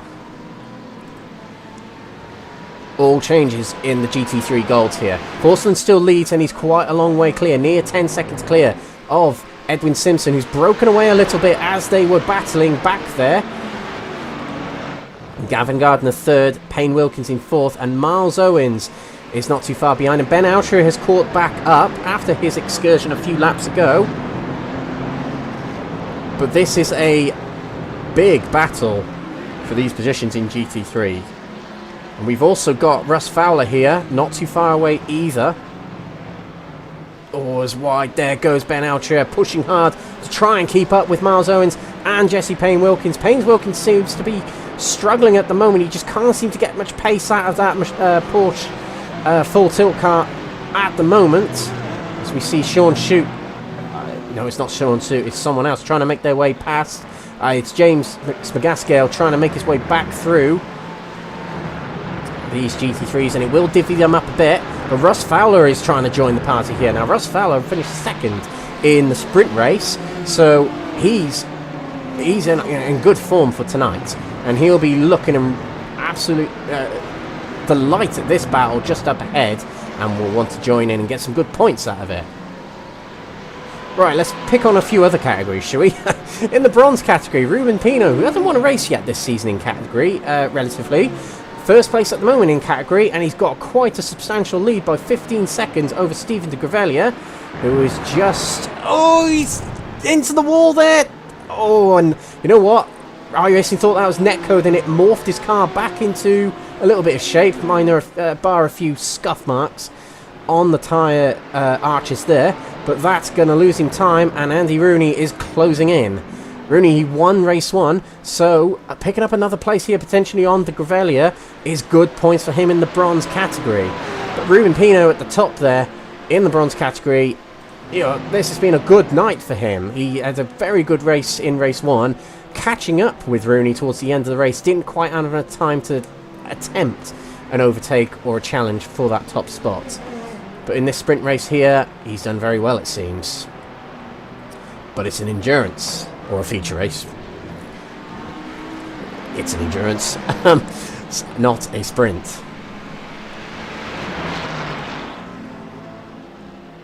Oh, very close then from Alpalau, getting around the cars there.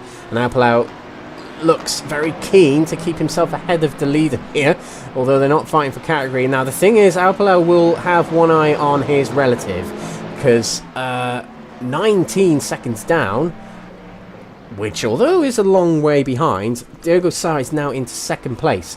But Alpalau knows what Diogo Sá is going to be capable of. They're teammates at the end of the day, and Sá is top of the standings in the championship and been dominating this category this season. He knows he can close in on Alpalau if Alpalau gets caught up in too many battles, shall we say.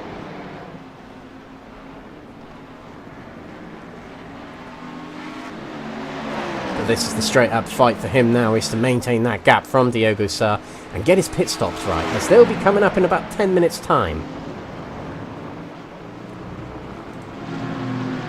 Guthrie still at the top of the standings in the prototype golds. He's got himself back into really good form, has Guthrie. He won many of the races this season. In fact, he's won... Oh, that was very close. He just kind of had a stamp on the brakes kind of moment to get himself out of trouble there. But William Guthrie has won all bar one race this season so far. He won both races at Mugello, both races at Aragon. He retired from the 2-hour race at Silverstone, but in his words, he'll take it as a drop round. And he won both races at Indy, and he may well win both races here today. So, pure domination, back to good form for William Guthrie. And we've got a 2-hour race next week at Sebring. Remember, ladies and gentlemen, again, the wrong calendar. But, yeah, very much looking forward to it. Sebring, it'll be one of the highlights of the season, I reckon. But tune in same time next week, I guess, for round 6 of the championship, the start of the second half of the season. Guthrie trying to ease his way through here, and he's got his teammate of Dwayne Hoffman just ahead of him. And there are drivers entering the pits already. Ben McCluskey's in the pits. He's taking his stop a bit early. And we have seen that the pit stops in the endurance races are probably a little bit more strategy dependent, and you can look out for undercuts and overcuts a little bit more in those races. But in these feature races, you still have to get these pit stops timed right.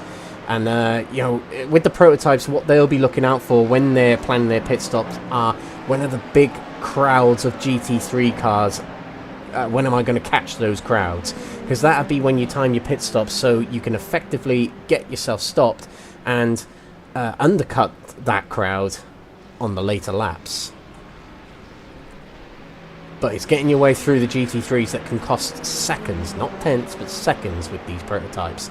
And that's what usually plans these pit stops in these 1-hour races for these prototypes. Particularly, you see that in the ranked racing on iRacing with the IMSA sessions and the other official sessions in iRacing. I can't remember what they're called now. Change their name all the time. But yeah, there's 2 series on iRacing where you can race these in longish feature race length style races that involve a pit stop. Now, something's happened to Mark Baker, who had a very good race 1. He's gone off the track somewhere. And this is approaching turn 5. Oh, not quite the line through there. Oh, he's lost it in turn 5 as we predicted. And that is a mangled rear end on that Bentley-shaped Acura there. And he'll have to reset to the pits. So that's a potentially good night for Mark Baker. Ruined for him, having to tow back to the pits. Quite a shame, as I just said, he had a very good first race. So quite a shame to see that. But for the team, the Speed 9 Esports team, it's still Paul Williams waving the flag, who's been super consistent this season, putting in good points finishes throughout the year. And the last 2 rounds in particular have been his best rounds. He did have a good result in race 1. I think it was 2nd place, if my memory serves me right. And 5th place at the moment, still good points. Now, Luca Monroe had a good start to race 1, the sprint race, and it didn't quite fall into place for him, with an incident happening to him towards the end of race 1. And he's in 3rd place here, trying to hunt down Diogo Sá, whom he was battling with earlier in that sprint race. Diogo Sá's a little bit more up the road and is not quite gaining on Alpalau at the moment. Now, Alpalau's very quick driver, and I wouldn't expect Sá to quite catch him on pace alone. And actually, Alpalau is 2nd place overall in these prototypes currently, partially because Ben McCluskey has already been in the pits and he was 2nd in category and 2nd overall. But seeing a silver driver this high up in the standings overall is pretty decent. It shows they are no slouches and they can give it a go against the gold drivers if they need to, and if they have the chance to. We have got a couple of GT3s in the pits here. Quite a lot, actually. Payne Wilkins, Forsland, Simpson, Owens, McCain, Gardner and Fowler all in the pits. Forsland's leaving here, so he's done and ready. Other drivers who are going to be leaving now. That's Simpson, who's got the jump. Gardner is just behind him. Payne Wilkins will want to get out before Miles Owens here. Oh, that's super close, but I think Payne Wilkins will be the first of them. And Russ Fowler just behind here, but yes, Payne Wilkins is in front. And Gavin Gardner here got out just behind Simpson. Oh, we've got an incident in the prototypes. Dory's had an incident, and I think Hugo Silva was involved as well. This is Jamie Dory, heading into turns 7 and 8. Oh, hard on the brakes was another prototype, and collects Hugo Silva, does Jamie Dory. He reversed off the track to get out of the way of the other drivers. Didn't quite have enough time to do that with Silva. But luck goes from bad to bad for Jamie Dory. Ben Altria, remaining driver for the GT3 Golds here to pit of that main cluster we were looking at. Forsland's already passing by. He's got quite a good buffer of gap amongst the GT3 Golds. But it'd be Simpson we're looking out for. I'm not sure when Ben Altria was relative to Simpson before they all came in, but it looks like Gardner and Simpson are going to pass by. Payne Wilkins and Miles Owens are coming along. Ben Altria will miss out, but he will rejoin close to them. Very close to Miles Owens, but just behind. And that'll be the one pit stop for these drivers in this race. They're able to fuel the tanks more than what they started with.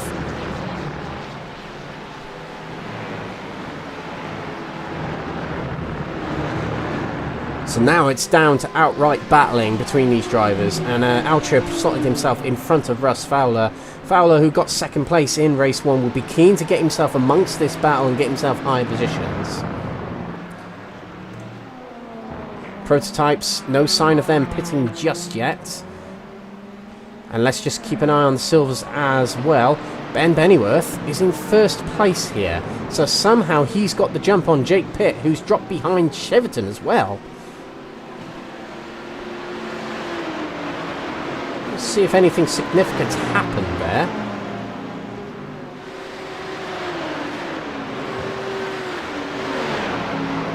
I don't think so, but it's side by side between Jake Pitt and his teammate Cheverton. Although they're in different liveries, they are technically teammates. Oh, and the Mustang just about gets back ahead of Jake Pitt, and these two battling ferociously for this second place at the moment, and they've already pitted. So it's, as I said with the GT3 Golds, it's just an outright battle between them. But the one that's benefiting most from this is Ben Bennyworth. Now, as we calculated just before qualifying earlier on, Bennyworth, with drop rounds applied to these three drivers, leads the championship by like 1 point heading into tonight from Jake Pitt, I believe it is. Yes, it is. And Cheverton's a further 13 points behind Jake Pitt, 14 behind Bennyworth. But if this continues here, now I'm not quite considering the sprint race here, but the feature race you do get more points. So this is a real big opportunity here for Bennyworth to put a bigger stamp on the championship for himself. And he's got a gap. He's got a 2.5 second gap to Cheverton back here, who has broken away a little bit from Jake Pitt on this lap. Real interesting in this silver category. It continues to be a category that really interests us. Continues to deliver exciting, close on-track battling and racing.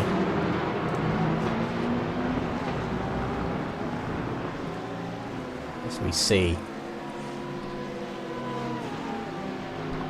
Hugo Silva, I believe that was, passing by the silver cars then. Back to the bronze category, and Ruben Pino still leads in this bronze category. He's 24 seconds clear of Stephen de Gravelia, so real good racing here from Pino. On track, hot lapping basically. That's what you can do when you're at this this kind of gap. Excuse me, in the lead of a race. You start hot lapping and you race against yourself basically to keep yourself busy and keep yourself competitive, beat your own lap times, with of course staying on the track. But this looks like it's between de Gravelia and Rooney for second place here. They've got Karapachalka not too far behind them for overall position, but Pachalka is picking up as many pieces as he can, being a lap down. But he still needs to finish. He still needs to think, look, I might as well finish this race to get the points, as you never know what could end up as the drop round later on in the season. He's got a teammate, albeit in a different variance of the team, ahead of him, and he will presumably let him by with some ease.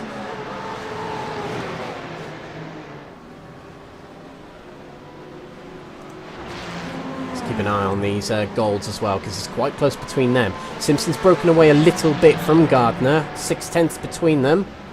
Oh, Nigel Stocks had an incident, and this is at the corner we were just heading into. That's a prototype on his inside, but gone now.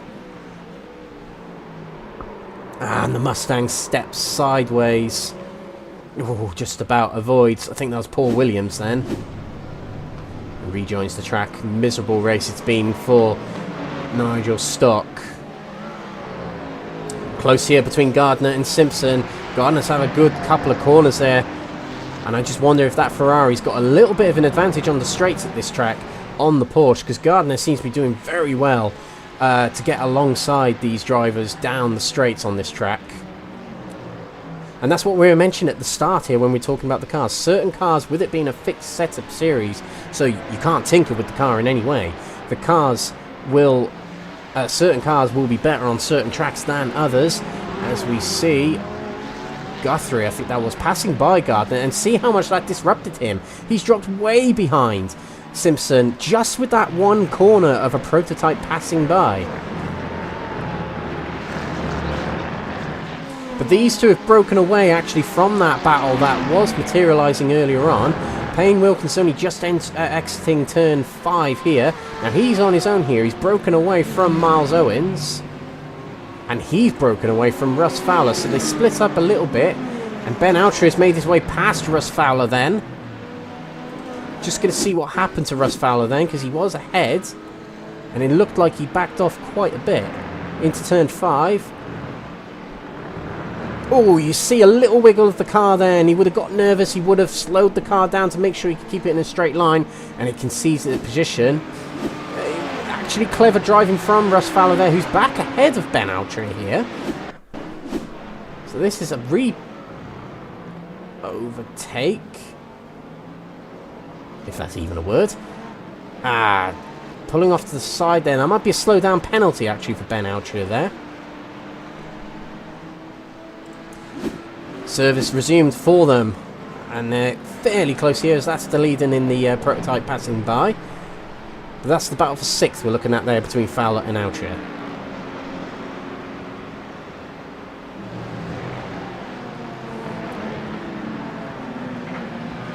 So, as we're heading towards the final third of this race, our leaders of each category are William Guthrie in the prototypes. Will make this, if he completes this, his 8th win of the season from 9 races. Miguel Alpalau, who had a very good start to the season back at Mugello. He led the championship coming out of Mugello, and he didn't quite have as good a round at Aragon, but also had a good round at Silverstone as well, not to forget, with a 3rd place finish there. He's in control of the silvers right now. Edwin Forsland, who won the feature race 2 weeks ago at Indianapolis, leads here at Road Atlanta. Started at the front of the category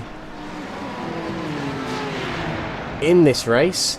Oh, as it gets close between... Oh, this all going wrong there. And actually, that's a prototype. I think that's Jorge Bentes. Yes, it is. Jorge Bentes has had an off and lost his front end. Did he hit the rear of Steven de Gravalia? No, he doesn't.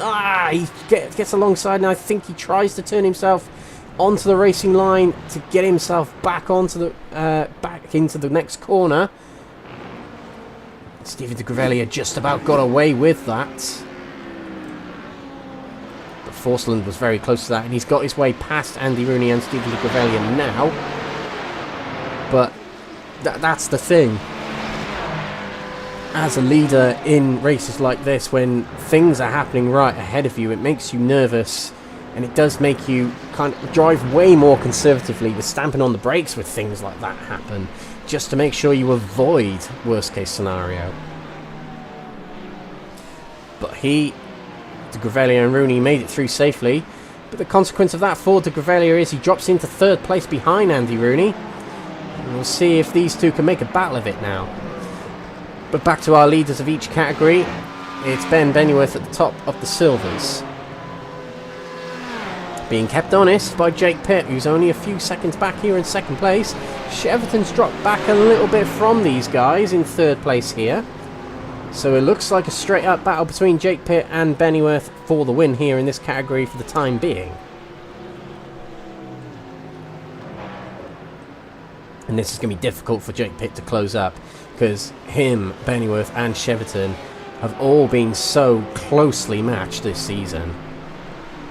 And our bronze category leader is Ruben Pino, and if he can convert this to the win, it'll be his 1st win of the season in category. So eRacecraft having a good outing at the moment. Alpalau leading in the silvers and Pino leading in the GT3 bronzes.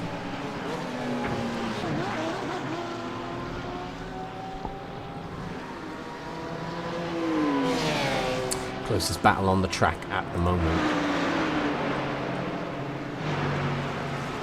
It's all split up a little bit. There's actually not many close battles. This is one of the closest battles between Fowler and Altria, but also Steven de Gravalia and Andy Rooney. But we are seeing de Gravalia drop back in the last lap from Andy Rooney. He's had to let through the prototypes, and of course what happens to the GT3 cars in those slow corners, and I did see that happen to de Gravalia just then, is you get the dirty air from the prototypes and it pushes the GT3s off with understeer, excuse me. but still a second, or less than a second, between de Grevelier and Rooney at the moment. So it might turn into a battle.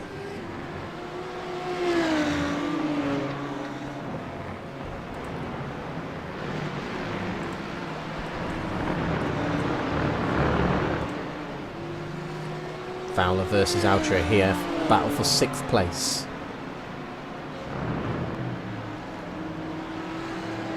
Again, Fowler 2nd place. As it clouds over quite a lot here at Road Atlanta, actually.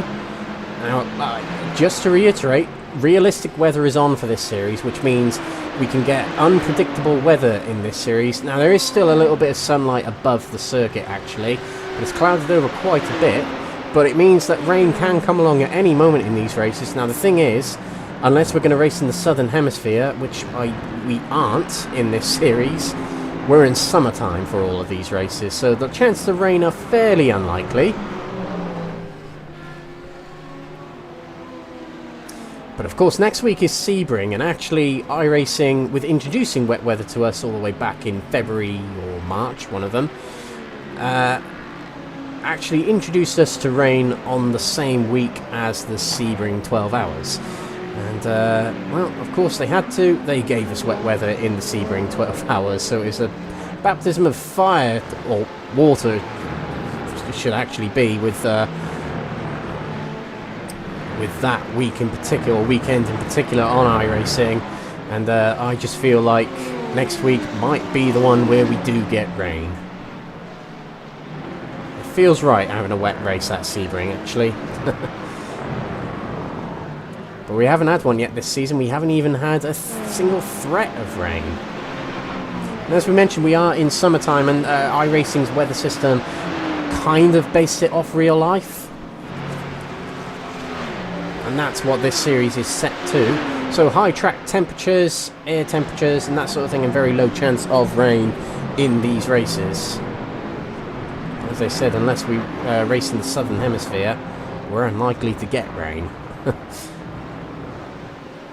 And that's actually something to bring up, actually, is where we have high air temperature resulting in high track temperature as well, and long races, as we are racing in these feature races and endurance races, the hotter track temperatures make the cars slower and less reactive, I would say, on these on the track, and equals slower lap times, as we mentioned. It's very difficult to drive in these hotter temperatures, as we see these drivers pass by Steve de Grevelier, who's had an instant and contact there with Ben Altra, and that sends him into the wall and puts his car that was already in some jeopardy into more. Oh, he can't quite get the car turned round. Now this is what happened at first to de Grevelier. Oh, a big smack on the rear from a prototype, and that sends it straight into the wall. That's... I'm not quite sure who that was. Into the back of de Grevelier. It's one of the e-racecraft cars. And obviously de Grevelier's hit the wall there, and it's probably bent his steering and he's not able to recover it. And that's what happened to him then. Contact between Ben Altra and him as a result of that damage. Oh, as it's close between Russ Fowler and Ben Altra coming out the final corner. Altra would have been a bit disrupted with the contact with de Grevelier then. It gets close between these two. Max Leiden catching up on them. Oh, and wide goes Fowler. He pushed a little bit too hard through turn number 2. Sorry, 3 there? 2 or 3, one of them. Turn 3. And he's backed off a little bit as de Leiden passes by him. And he'll have to catch that back up again. Less than 15 minutes remaining in this race. We're in the last quarter of this race. No more pit stops should be required by the majority of these drivers. As we mentioned, it's just an out-and-out race between all of them to the end now.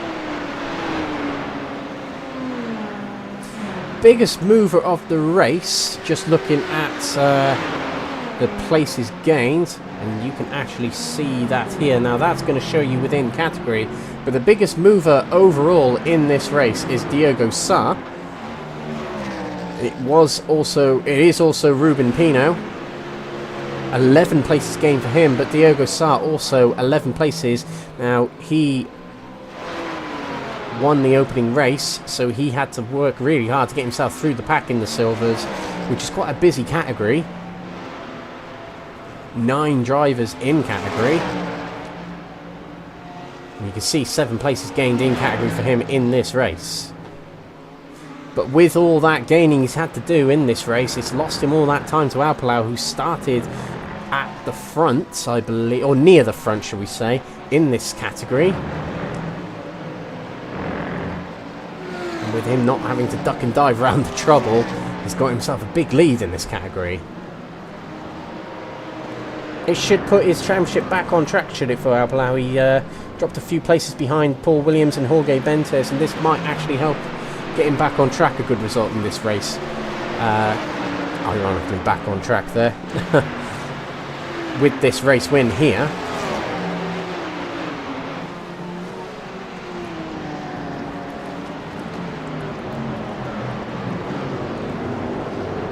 As we see Gravelia limping around, might be trying to make it his way back to the pits.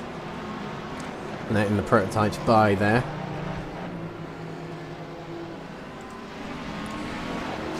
Ben McCluskey here, second in category. It's been very to and fro in the prototypes for second place, I would say, for much of these races. Gaz Williams not racing tonight for some reason or another, taking a night off, and the admin of this series works very hard behind the scenes, as do all the next gen admins, including Mark Sykes, Ben McCluskey, of course, Jamie Dory, among others. Gaz Williams deserves a night off, I suppose. But Ben McCluskey here, second place for him. To and fro's, as I mentioned, between him and Max de Leiden and Gaz Williams. It's quite an interesting battle for that second spot, and I think as the season goes by, it will continue to be quite a big battle between all of them. We haven't quite seen the battles for second and third as we've usually seen this season in the gold category, because as the races have started, these are the guys who've just been involved in the lap 1 incidents. And it was the majority of the grid for the sprint race, and McCluskey got through in this one, but it was de Leiden and others, Hugo Silva and Jamie Dory, involved in this one again in this race. Guthrie was able to make it through. I kind of caught a glimpse of it, and he was just sort of creeping his way through the first couple of corners, but he ended up leading the race very quickly at the end of lap 1. He's been able to do that much of the season. It took him only a lap, I think, last time out at Indy Road to take the lead. Oh, spin there from the GT3. I think that was Pachauka. It was a rare mistake from Pachauka. 9th in category. Has he... No, he's still going. Now, let's just get a quick replay of that. I was right in front of teammate Will Guthrie. Yeah, turned the car in and it just gives way. Oh, and that was very, very close. But Pachauka there... I can imagine he's driving on frustration here. He's lost out to a good position in this race. He's probably overdriving the car, or even underdriving the car, just because he's fighting for slim pickings in this race now with what happened to him early on in the race. But points are points, and you've got to score points to win championships, and that's what he's got to remember here. Bring it home, even if it's 9th place, not 1st place. Just get the points on the board.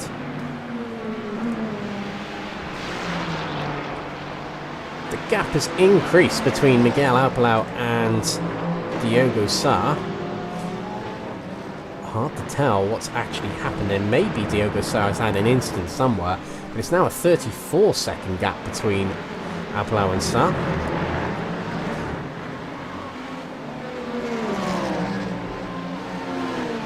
And letting him through there was Hugo Silva, not Will Guthrie. Same team, same livery.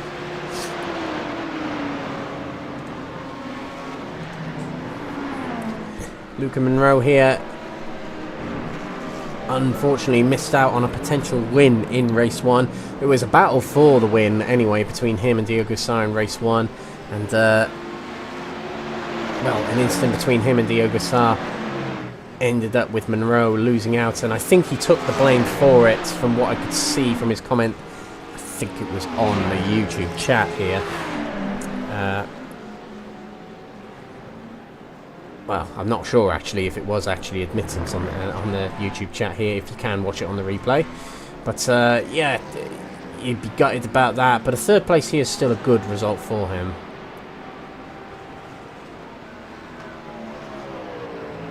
Let's keep an eye on Ben Bennyworth and Jake Pitt. They've gotten close together again, and these two just can't keep their cars away from each other, it seems.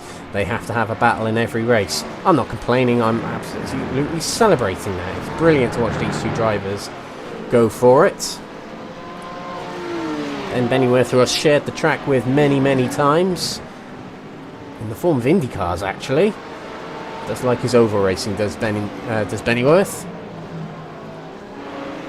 But it looks like another battle brewing between him and Jake Pitt here, as they let by Luca Monroe to our left there, and then Max de Leiden again to our left. And this will be the battle for the win in the silver category here.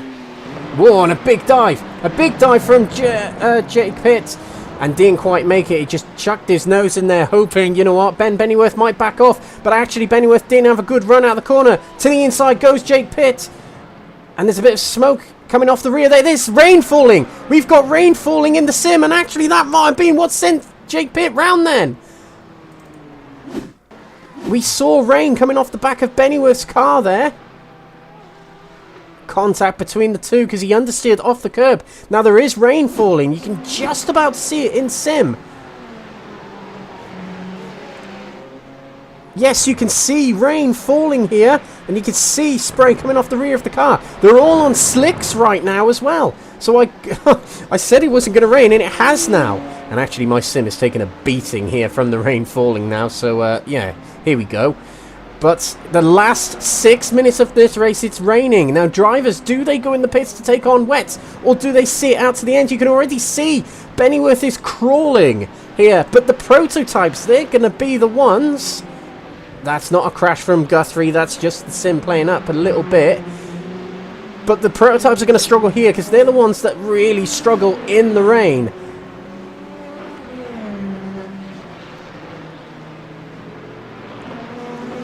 This is going to be very tense in these final moments of this race.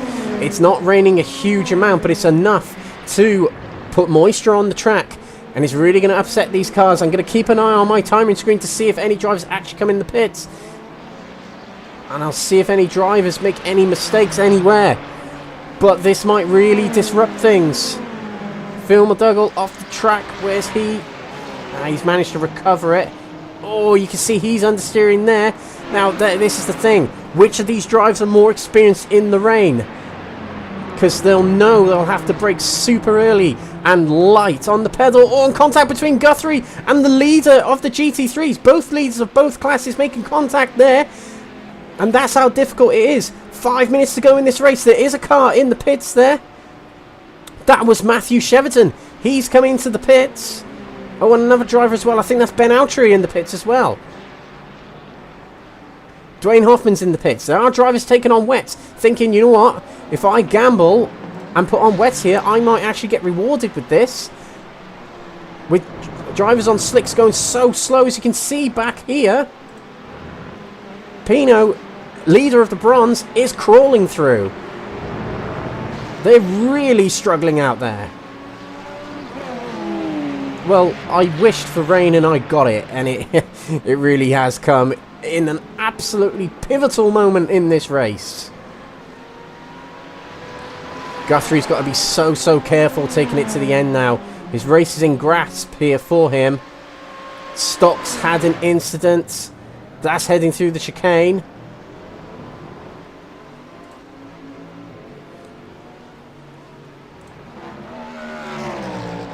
Fowler still leads in the silvers. As for the GT3s, Forston still leads. Oh, is it so close between these prototypes, and they just can't get the car slowed down, and they're really putting themselves in danger of hitting the GT3s, and they're crawling around the chicane here. They can't turn around the chicane. There's no grip, and look at them sideways through. Hugo Silva can't get past Forsland, and he's having to back off through the corner.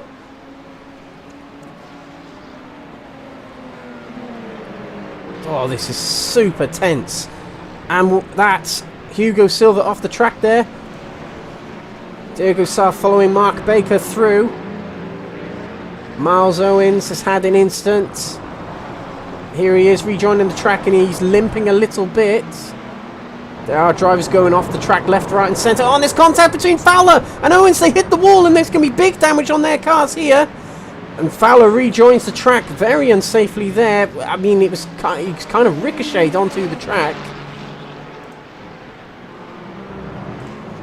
The main battle between Bennyworth and Jake Pitt. Jake Pitt's gone off the track. Not long left in this race, and these drivers have really got to try and keep it together. This is a replay of Jake Pitt, who's lost gap from Ben Bennyworth. He presumably broke a little bit too late. Yeah. And it sent him off there. But Bennyworth's doing very well to keep himself in control. Now, I think now Steve de Grevelier coming out of the pits on wet tyres potentially. His race hasn't been great, but he might be trying to take a chance here on wets to try and gain something. But there's only 2 minutes left in this race, which will be about 2 laps for the majority of these drivers.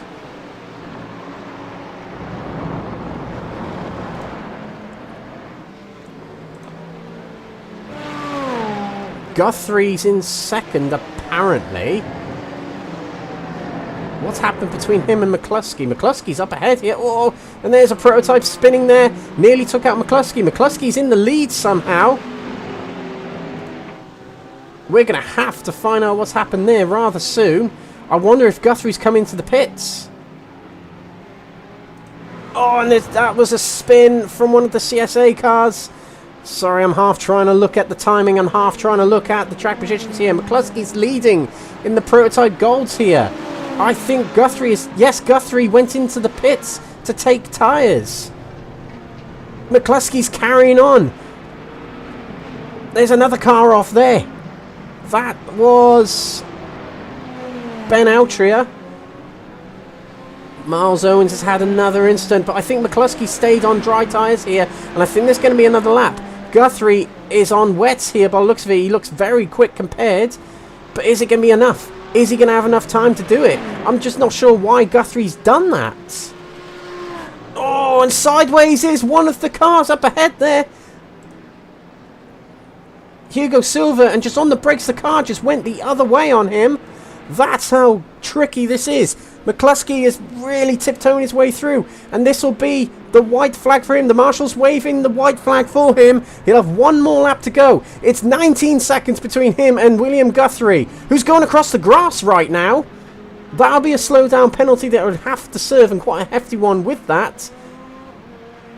But he's not going to have enough time to catch McCluskey. He may have taken a gamble on going in the pits to take wets, and it hasn't paid off. Rain's still falling, and it's getting wetter and wetter. Cars tiptoeing their way through. The ones that are staying on slicks definitely tiptoeing their way through. And look at McCluskey. His rear end is all over the place. The brake's locking, and it steps sideways. Simpson has had an instant. He's getting going again. And I think there's a rear wing missing on his car there. But that's how tricky this is. Look how much slow he's going through the corner. 13 seconds between him and Guthrie. He's only got 3 more corners to go. McCluskey's going to win this race against all odds here, with a gamble from Guthrie, who is in the lead. Down the straight for the final time. He has to get his braking point right. Well and early. Nice and slow through the corner. 11 seconds between them. Oh, he can barely keep it on the track. That's Nigel Stock off wide on the exit there. And McCluskey's barely putting his foot down to keep it in a straight line. Oh, and he's sideways there, but he's managed to keep it going through the final corner. 8 seconds between them. McCluskey wins the race. Staying on slicks. brought it home to win. Guthrie, the gamble didn't pay off. He took on wets with a few laps to go and could only close up to 7 seconds behind. The win snatched away from him there. Miguel Alpalau has crossed the line to win race 2 here of the night. Edwin Forsland heading round the final corner now, creeping his way through. He'll take the win in the GT3 Golds here, a repeat of last week.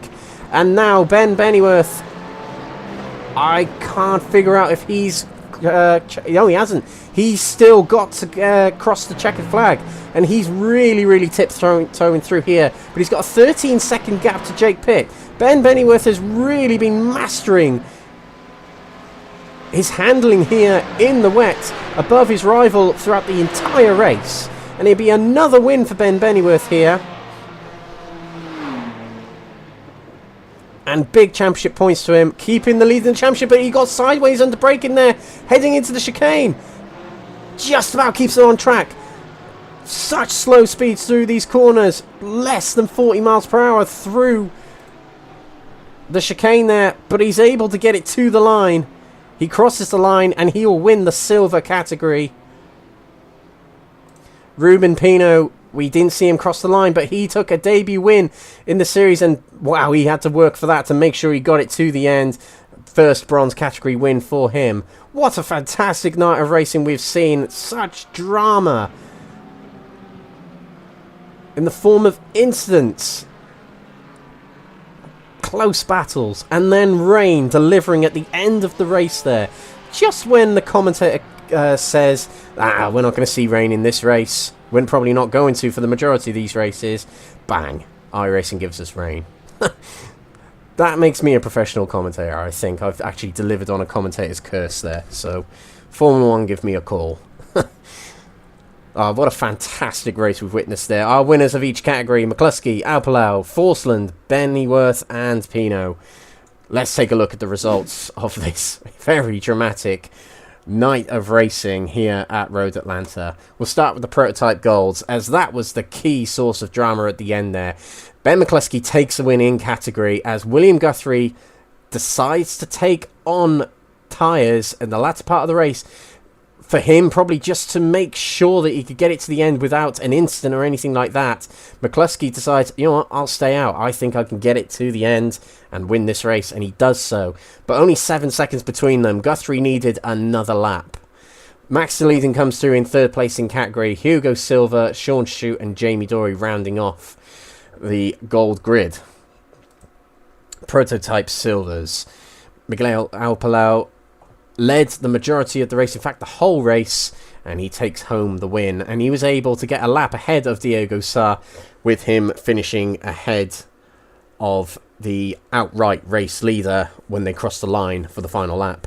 But it is Diego Sa who will take a second place here, and his streak ends. Luca Monroe third place. A good recovery race for him in this feature race. Paul Williams, good points for him in fourth place, and the same for Dwayne Hoffman in fifth. James McGaskill in 6th position, with Mark Baker in 7th, Jorge Bentes 8th, and Wesley Lewin in 9th. Over to the GT3 Golds. It is Edwin Forsland who repeats his win from Indianapolis last week to take the feature race win this week here at Road Atlanta. It is Gavin Gardner in 2nd position, half a minute down, but good points for him in this race. And Edwin Simpson, a good night's performance for him as well, a top 3 for him in this sprint race, feature race. Jesse Payne Wilkins in 4th position with Russ Fowler. We saw an incident with him towards the latter part of the race. He finishes 5th in the end, with Alan McCain in 6th, Miles Owen 7th, Karol Pachalka having a bad race in that feature race, 8th for him, and Ben Altria 9th. GT3 Silvers. Ben Bennyworth takes the win, and he was able to finish a lap ahead of Jake Pitt. It doesn't do anything for points finishing laps ahead, but he was able to finish ahead of a lap ahead of Jake Pitt, and it was a close battle between them, but it opened up when it started to rain with some beautiful driving from Bennyworth. Big battle from Jake Pitt throughout the race to contend for that win, but it's 2nd place for him. Phil McDougall takes 3rd position from Matthew Cheverton, losing out to drop to 4th, and Nigel Stock, not his best race, 5th place for him. Bronze category, it's a win for Ruben Pino, a debut win for him. A brilliant, brilliant drive from him in the category in this race. Andy Rooney, the sprint race winner, takes second position, and Andy Chell getting himself on the podium for a third place finish. Eric Sivertson in fourth, with Stephen de Grevelier in fifth position. Davide Favo in the sixth position.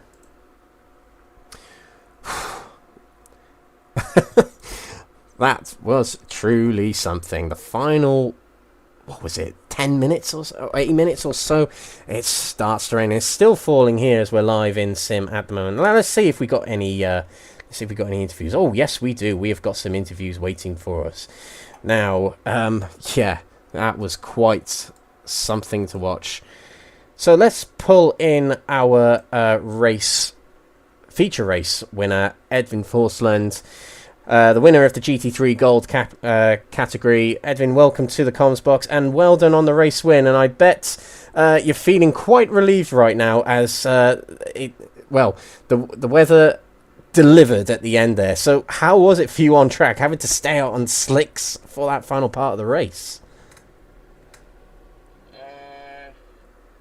Yeah, I had a very big moment on the final lap, but other than that, it was pretty fine. I got pretty scared when it first came, because I came into the final chicane, went a bit wide, and then on the right corner in the chicane, the inside was already had a puddle, so I went a bit wide, and then the GTP leader came up behind me and hit me on the rear, so I thought I was gonna spin out, but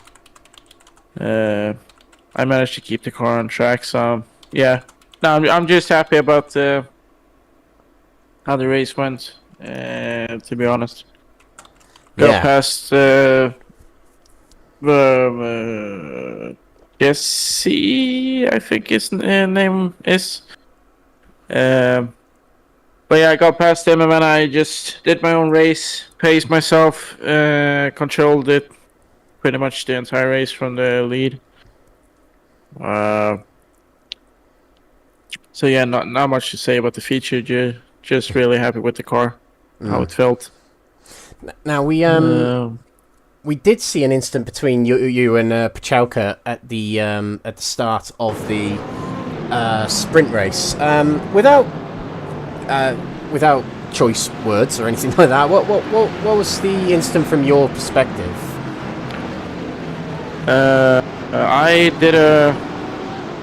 I cut underneath him into turn one, just like I did on, I think it's his teammate in the feature race at the start. And then in my opinion, he started turning into me, because I was looking back at it, and his car was angled towards the apex, even though I was on the inside. And so, in my opinion, like, it's a racing incident, but in my opinion, he started turning into me, and then we kind of glued together. So, and then, of course, since we got glued together, I got spun out, because then he was on the inside and I was on the outside coming into the next corner.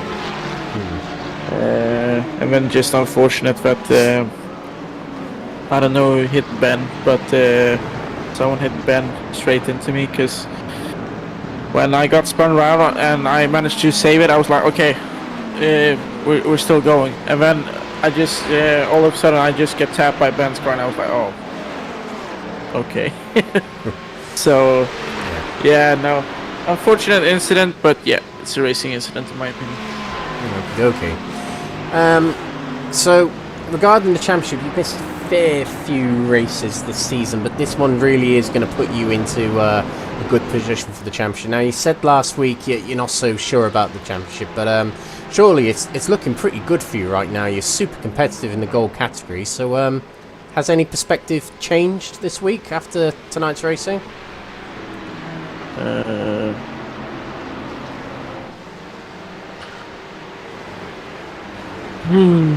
Wait, sorry, what did you say?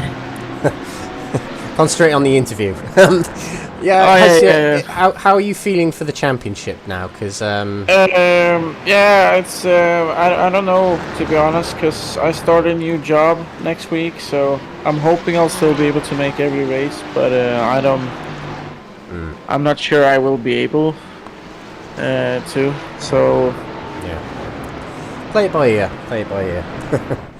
Okay. yeah, I'm gonna do it race by race. But yeah, of course, the goal is the championship. So Yeah. Good stuff. Okay, so before we shoot off, Edvin, have you got anybody you want to give a shout out to? Any friends, family, sponsors, etc.? yeah, Simmer Sweden. Shout out to them, and also my dad, of course. So yeah, that's pretty much it. Brilliant. Well, congratulations on the win tonight. Hopefully we see you next week at Sebring. Big well done for tonight. Congratulations. Yeah, thank you. So there we go. Edvin, the class winner of GT3 Golds. Now, we're going to switch over to a driver we weren't able to interview last week, but we're going to pull him into the comms chat here. We're going to speak to one of the prototype drivers to get their perspective of the rain drama. But Dwayne, welcome back to the comms box today. Now we're going to go straight in with the question, how did the car feel in the rain? We want to know what the prototype was like at the end of that race on slicks. So, greetings everyone from a very hot Middle Tennessee. I was the one that made the call to bring Will in because we're thinking championship. We know the exact percentage that you've got to come in on, and you know, I feel terrible for Will that he didn't win, but at the same time, in terms of championship, decisions like that is what wins them. So I will take full responsibility for it, but it was the right decision to make. Now, well, sorry to interject. Now, I've just seen on Discord he didn't have a button bound for the wipers, so that really was the difference tonight. I mean, if he had the wipers set, we saw him go off at the chicane, and that really might have been the final nail in the coffin. But you know, all these things, you know, happen in races, random races like this. But I imagine that was the key difference, really. So, yeah. I wouldn't necessarily agree with that because from testing, we know which car you want to have in the wet, and it's not the Acura. When the rain hit, the first thing I looked at the standings, and I went, crap, Max is behind me, and he is in the car you want to be in the wet, the BMW. So I'm struggling through the S's even on wet tires, and you know, he couldn't help but nudge me because he's seen this car fishtail down the S's. So nah, it's just, you know, random things are good. I had a feeling it was coming, but overall, the team did very well tonight. Will raced well. Andy got a class win in the sprint. Tonight, I know, you know, Jesse had a decent run, I think, as well in the feature being fourth. And lastly, you know, I think married life suits me well. I've had my two best races in terms of race meeting so far post-marriage. I'm very happy with my drive tonight, just because with the Porsche and the stiff rear end, it's tough to find pace out of here. So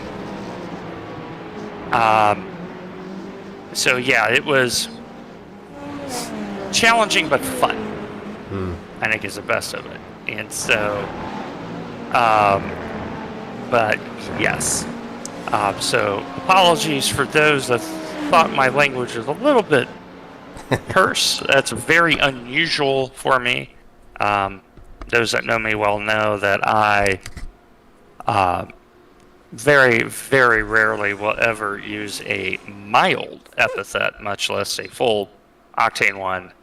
But that's exactly what I thought in that moment. But no, I really liked it, and Yep. We just thank all of our sponsors: Rock Solid Rigs, SRI Industries, iOverlay, and IMB Racewear, and we look forward to next week.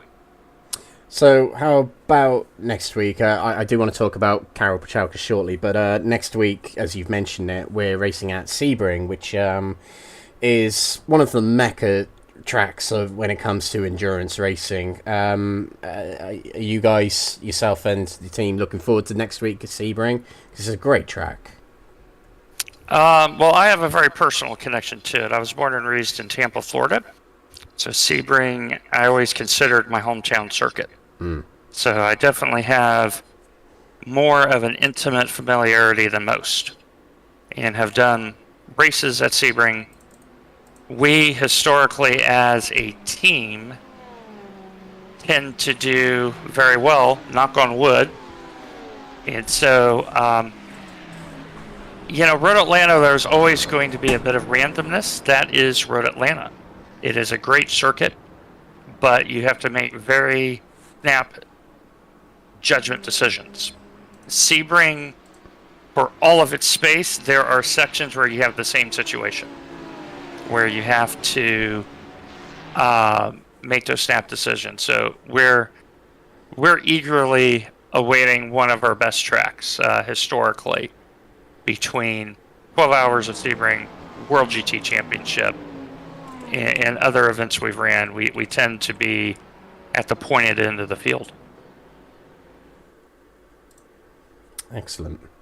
Okay, so let's talk about Karel Pachalka tonight. There was a close moment between him and Forsland on lap 1 of the sprint race, and we don't need to talk about that because I reckon them two can sort it out amongst themselves, and the stewards, of course. That's their job. But the feature race didn't quite go in the right way for Pachalka. I can't quite remember off the top of my head what actually happened to him. But another, not another bad race, but a bad race is in the books for him. Do you perhaps have a bit of insight into how he was feeling after tonight? Because you mentioned previously he's a super competitive guy, and tonight that might be, how is he feeling after tonight? Is he furious, or is he just a bit like, nah, it happens? Here is all I'm going to say to limit any potential gossip that may come from this innocent question that can become very non-innocent if I am not careful. Just wait till next week. That's a good response, to be honest. I really like that. We have not yet looked at what has happened during the sprint race. So it would be inappropriate to comment on that. However, there is a general consensus in our group that all that glitters is not gold. So wait till next week. Okay. Well, let's leave it at that then. Okay, so Dwayne, thanks for coming to speak to us yet again. Anybody you want to give a shout out to? Friends, family, fans, sponsors, and the like? Well, we've mentioned our great sponsors, and the team tonight drove reasonably well, even with the randomness. But I'm going to indulge myself this one time and say hello to my wife and my brand new daughter.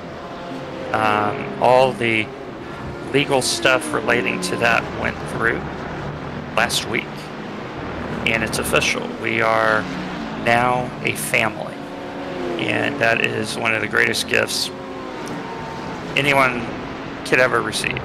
I'm truly a very lucky man. So I'm going to shout out Sharon in Denver, and also our wonderfully, phenomenally average Morky Clyde. And they have been fabulous, and I really think my driving has taken a step up this season, not just in GTP, but also GT3. I'm near personal best now in both Formula and sports car. for my IR. I've been putting in the work, and those two ladies have been, you know, to have a wife and daughter that's a gift, and they've been so encouraging to me.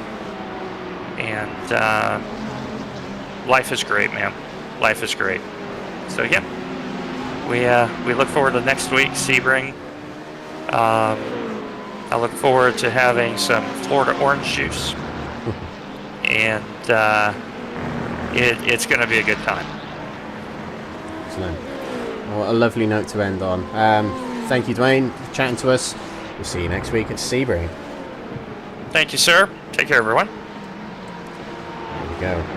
Dwayne chatting to us there. We've got one more interview before we shoot off air. This guy proudly waits for an interview each week, and it's Andy Chell. He got himself a 3rd place in the feature race there. Andy, welcome to the comms booth. Hopefully you can hear us. I can, Alex. Yeah, I got you.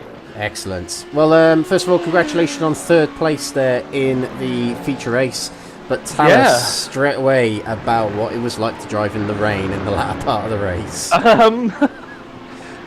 Interesting would probably be one word for it. Terrifying would be another. Especially into that final chicane. The Lamborghini wouldn't stop. Oh yeah. It just wouldn't stop. I mean, you saw in the sprint race, it was a bit tetchy round there anyway. Had the water and he was like, no, it's not happening. But I mean, we tried something a little different with me. With Ben being in the lead of his class, and I won't lie, I didn't know where I was in my class at all. After being a little bit too ambitious at the start, well, a couple of first laps. I won't lie, I thought I was out of it. So we pitted me onto the wets just to see what's going to be better. Would you get a bit more traction out of the wet than the dry towards the end, the slick towards the end? A little bit of an experiment, but just to try and help safeguard Ben really more than anything. And unfortunately for me, came out of the pits, so I was like, no, the wets don't like it either. So it was a very tentative last couple of laps for me, just while the wets again got up to temperature and the Lamborghini did Lamborghini things. But overall, it was terrifying. I'll go with terrified on that one there. Oh, that's great to hear. Well, I don't know if you saw my message in the Discord, but that was my fault. Yes. That was completely my fault. I'll take the blame. The thing is, though, at the end of the day, we're in a simulator for racing. Yeah. It happens in races. You get it, and it excites a race. Let's be honest, everybody loves a wet race. Yeah, exactly. Unless We you're in saw it. what happened in the 24 Hours of Le Mans as well. Exactly that. And it did energise the end of the race. I won't lie. I imagine our viewers enjoyed it. I'll tell you, we didn't. But you know what? As long as there's a good show and people are enjoying it, that's the main thing. So, don't worry about it. It was good fun. Terrified, but good fun. Oh, that's the spirit. Excellent.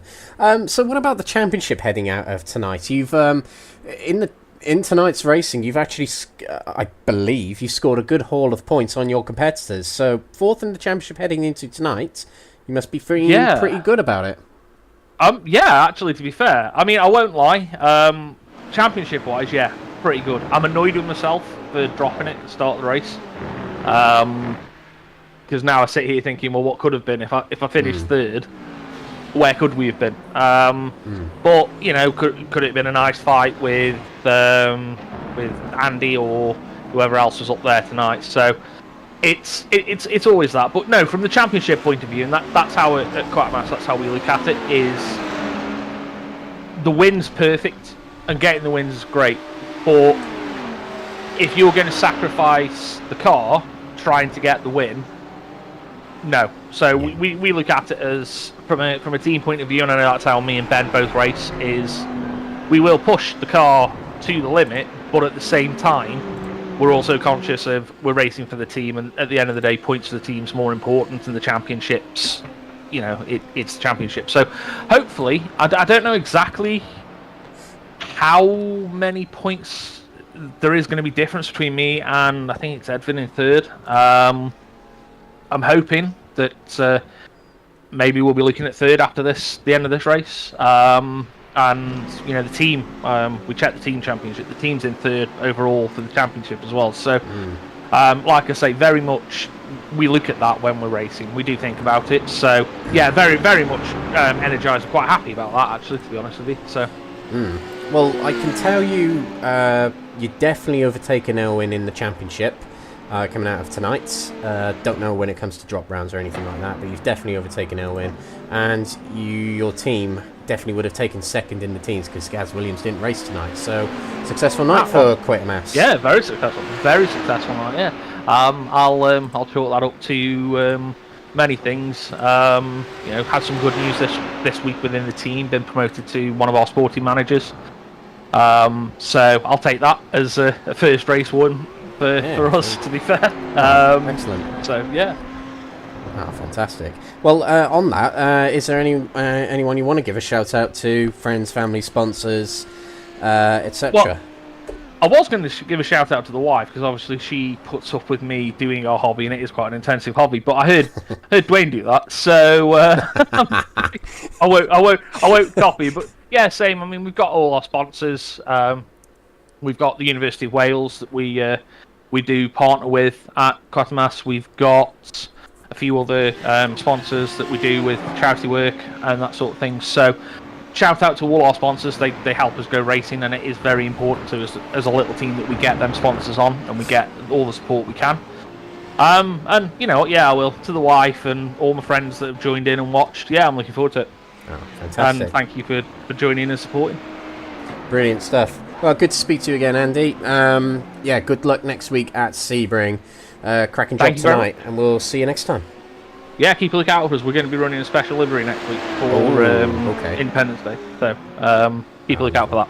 Lovely. Excellent. Looking forward to that. Thank you, Andy. Thanks. There we go. Lovely chatting to Andy, as usual, amongst the other interviews.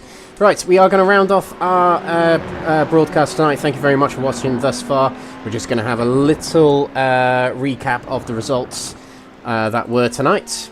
So in the prototype golds, the top three were McCluskey, winning it dramatically from William Guthrie, who chose to come into the pits. For wets, it was a team order, and he obeyed it, but it didn't quite pay off. But still a strong second place for him. And Max Leiden rounds off that top three of the golds. Prototype silvers now. Diogo Sar's streak has ended. Miguel Alpalau takes a win, his second of the season, from Diogo Sar in second position. Still a strong haul of points for him. Luca Monroe, third position, rounds off the podium. In the GT3 golds, Pachauka, well, it wasn't a streak, but his long line of race wins is shrinking, and Forsland takes a second win of the season and remains the second and only other winner besides Pachauka in this GT3 Gold category. Gavin Gardner takes second position, a good strong haul of points for him again tonight, and Edwin Simpson, a strong performance from him to take third place. In the silvers, Ben Bennyworth with a masterclass drive towards the end to take the win in the silver category. Jake Pitt couldn't quite hang on to it towards the end there. The Porsche getting quite tricky to handle towards the end there. He takes second position with Phil McDougall in third. And in the bronze category, it's a debut win for Ruben Pino, who wins it from Andy Rooney, who won the sprint race, and Andy Chell, who we just spoke to, rounding off the top three in the bronze category. Now, we do have some championship standings to show you all, which is quite cool, actually. So we're able to get the points so quickly here at Next Gen Racing. So we're just going to have a little moment to set it up here. So there we go. And the points are as follows. In the prototype golds, William Guthrie takes the lead in the championship out of tonight, but only 1 point. But he does have a drop round applied due to his DNF round at Silverstone, but it is a championship lead nonetheless for William Guthrie through his successes tonight. Max de Leiden takes second position, and our feature race winner tonight, Ben McCluskey, is third in the championship, just 2 points behind championship leader William Guthrie. The prototype silvers, we have Diego Sar at the top of the standings, extending his lead over Paul Williams, but and top scorer of the category tonight. Miguel Alpalau, with his strong haul of points tonight, slips into third place ahead of Dwayne Hoffman in the category. And of course, Paul Williams there in second position. Another strong showing tonight. Keeps himself in that top 3 in second place in category. The GT3 Golds, Karol Pachalka continues to lead the championship by a huge margin. It's got to be said. 70 points lead from Gavin Gardner, who puts himself into second place ahead of Jesse Payne-Wilkins, but only by 4 points from Jesse, rounding off the top 3. In the silvers, Ben Bennyworth extends his lead in the championship. He hasn't got a drop round applied, but with that drop round applied, he will just about be second place in the championship. So Jake Pitt, as it stands, is the net leader in the championship in this category through scoring just a few more points than Bennyworth coming out of tonight.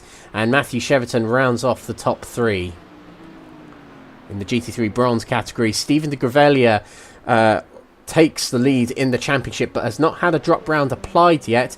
With that drop round applied, it will still be Jeffrey Kruger leading the championship, although he missed tonight. And Andy Chell takes third place in the championship tonight, and he'll be very close to Stephen de Gravelia on points with drop rounds applied. And the teams category, and we just spoke to Andy Chow, but it's still Full Tilt Motorsport Pink at the top, with Pachalka and Payne-Wilkins heading their team.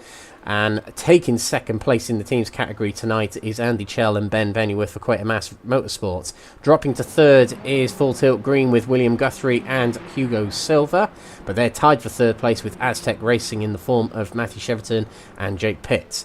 And fifth place is the Snakes Unite Racing, Gaz Williams and Ben McCluskey. Although only one driver racing tonight, they took a win in the feature race with Ben McCluskey. So there we go. That's been tonight's racing here at the 5th round of the season. We're halfway through, and we're heading into the second half of the season. It's delivered this first half of the season, and the second half is really going to deliver if this first half is anything to go by. We've been to Mugello, Aragon, Silverstone, Indianapolis, and Road Atlanta. Next week on Independence Day, we're at Sebring in Florida for a 2-hour endurance. It'll be introduced with a practice session, and we'll be going straight into the 2-hour endurance, as the grid will be based on the championship standings for each of the categories. So tune in at 7:40 p.m. UK time on Next Gen Racing TV, on YouTube and Facebook, to catch the action live as it happens on the night. The remainder of the season after next week will be hosted at Portimao for round 7, Spa-Francorchamps for round 8, Imola for round 9, and Le Mans for round 10. This has been the Next Gen Racing Multi-Class League, featuring the prototypes, GTPs, and the GT3 category. Huge thank you to the sponsors and affiliates and partners of Next Gen Racing, that include Benji Sim Photos, Mark Sykes Designs, Higgins Automotive, Powermax Racing, Motorsport UK Esports Division, Sam Cases, Joyce Design, Douglas Motorsport, and IMB Racewear.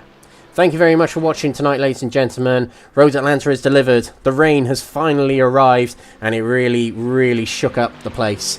But we head next week into another endurance, with the championship really shaping up to be great battles all across the field. We'll see you next time at Sebring. Thank you for watching. Good night.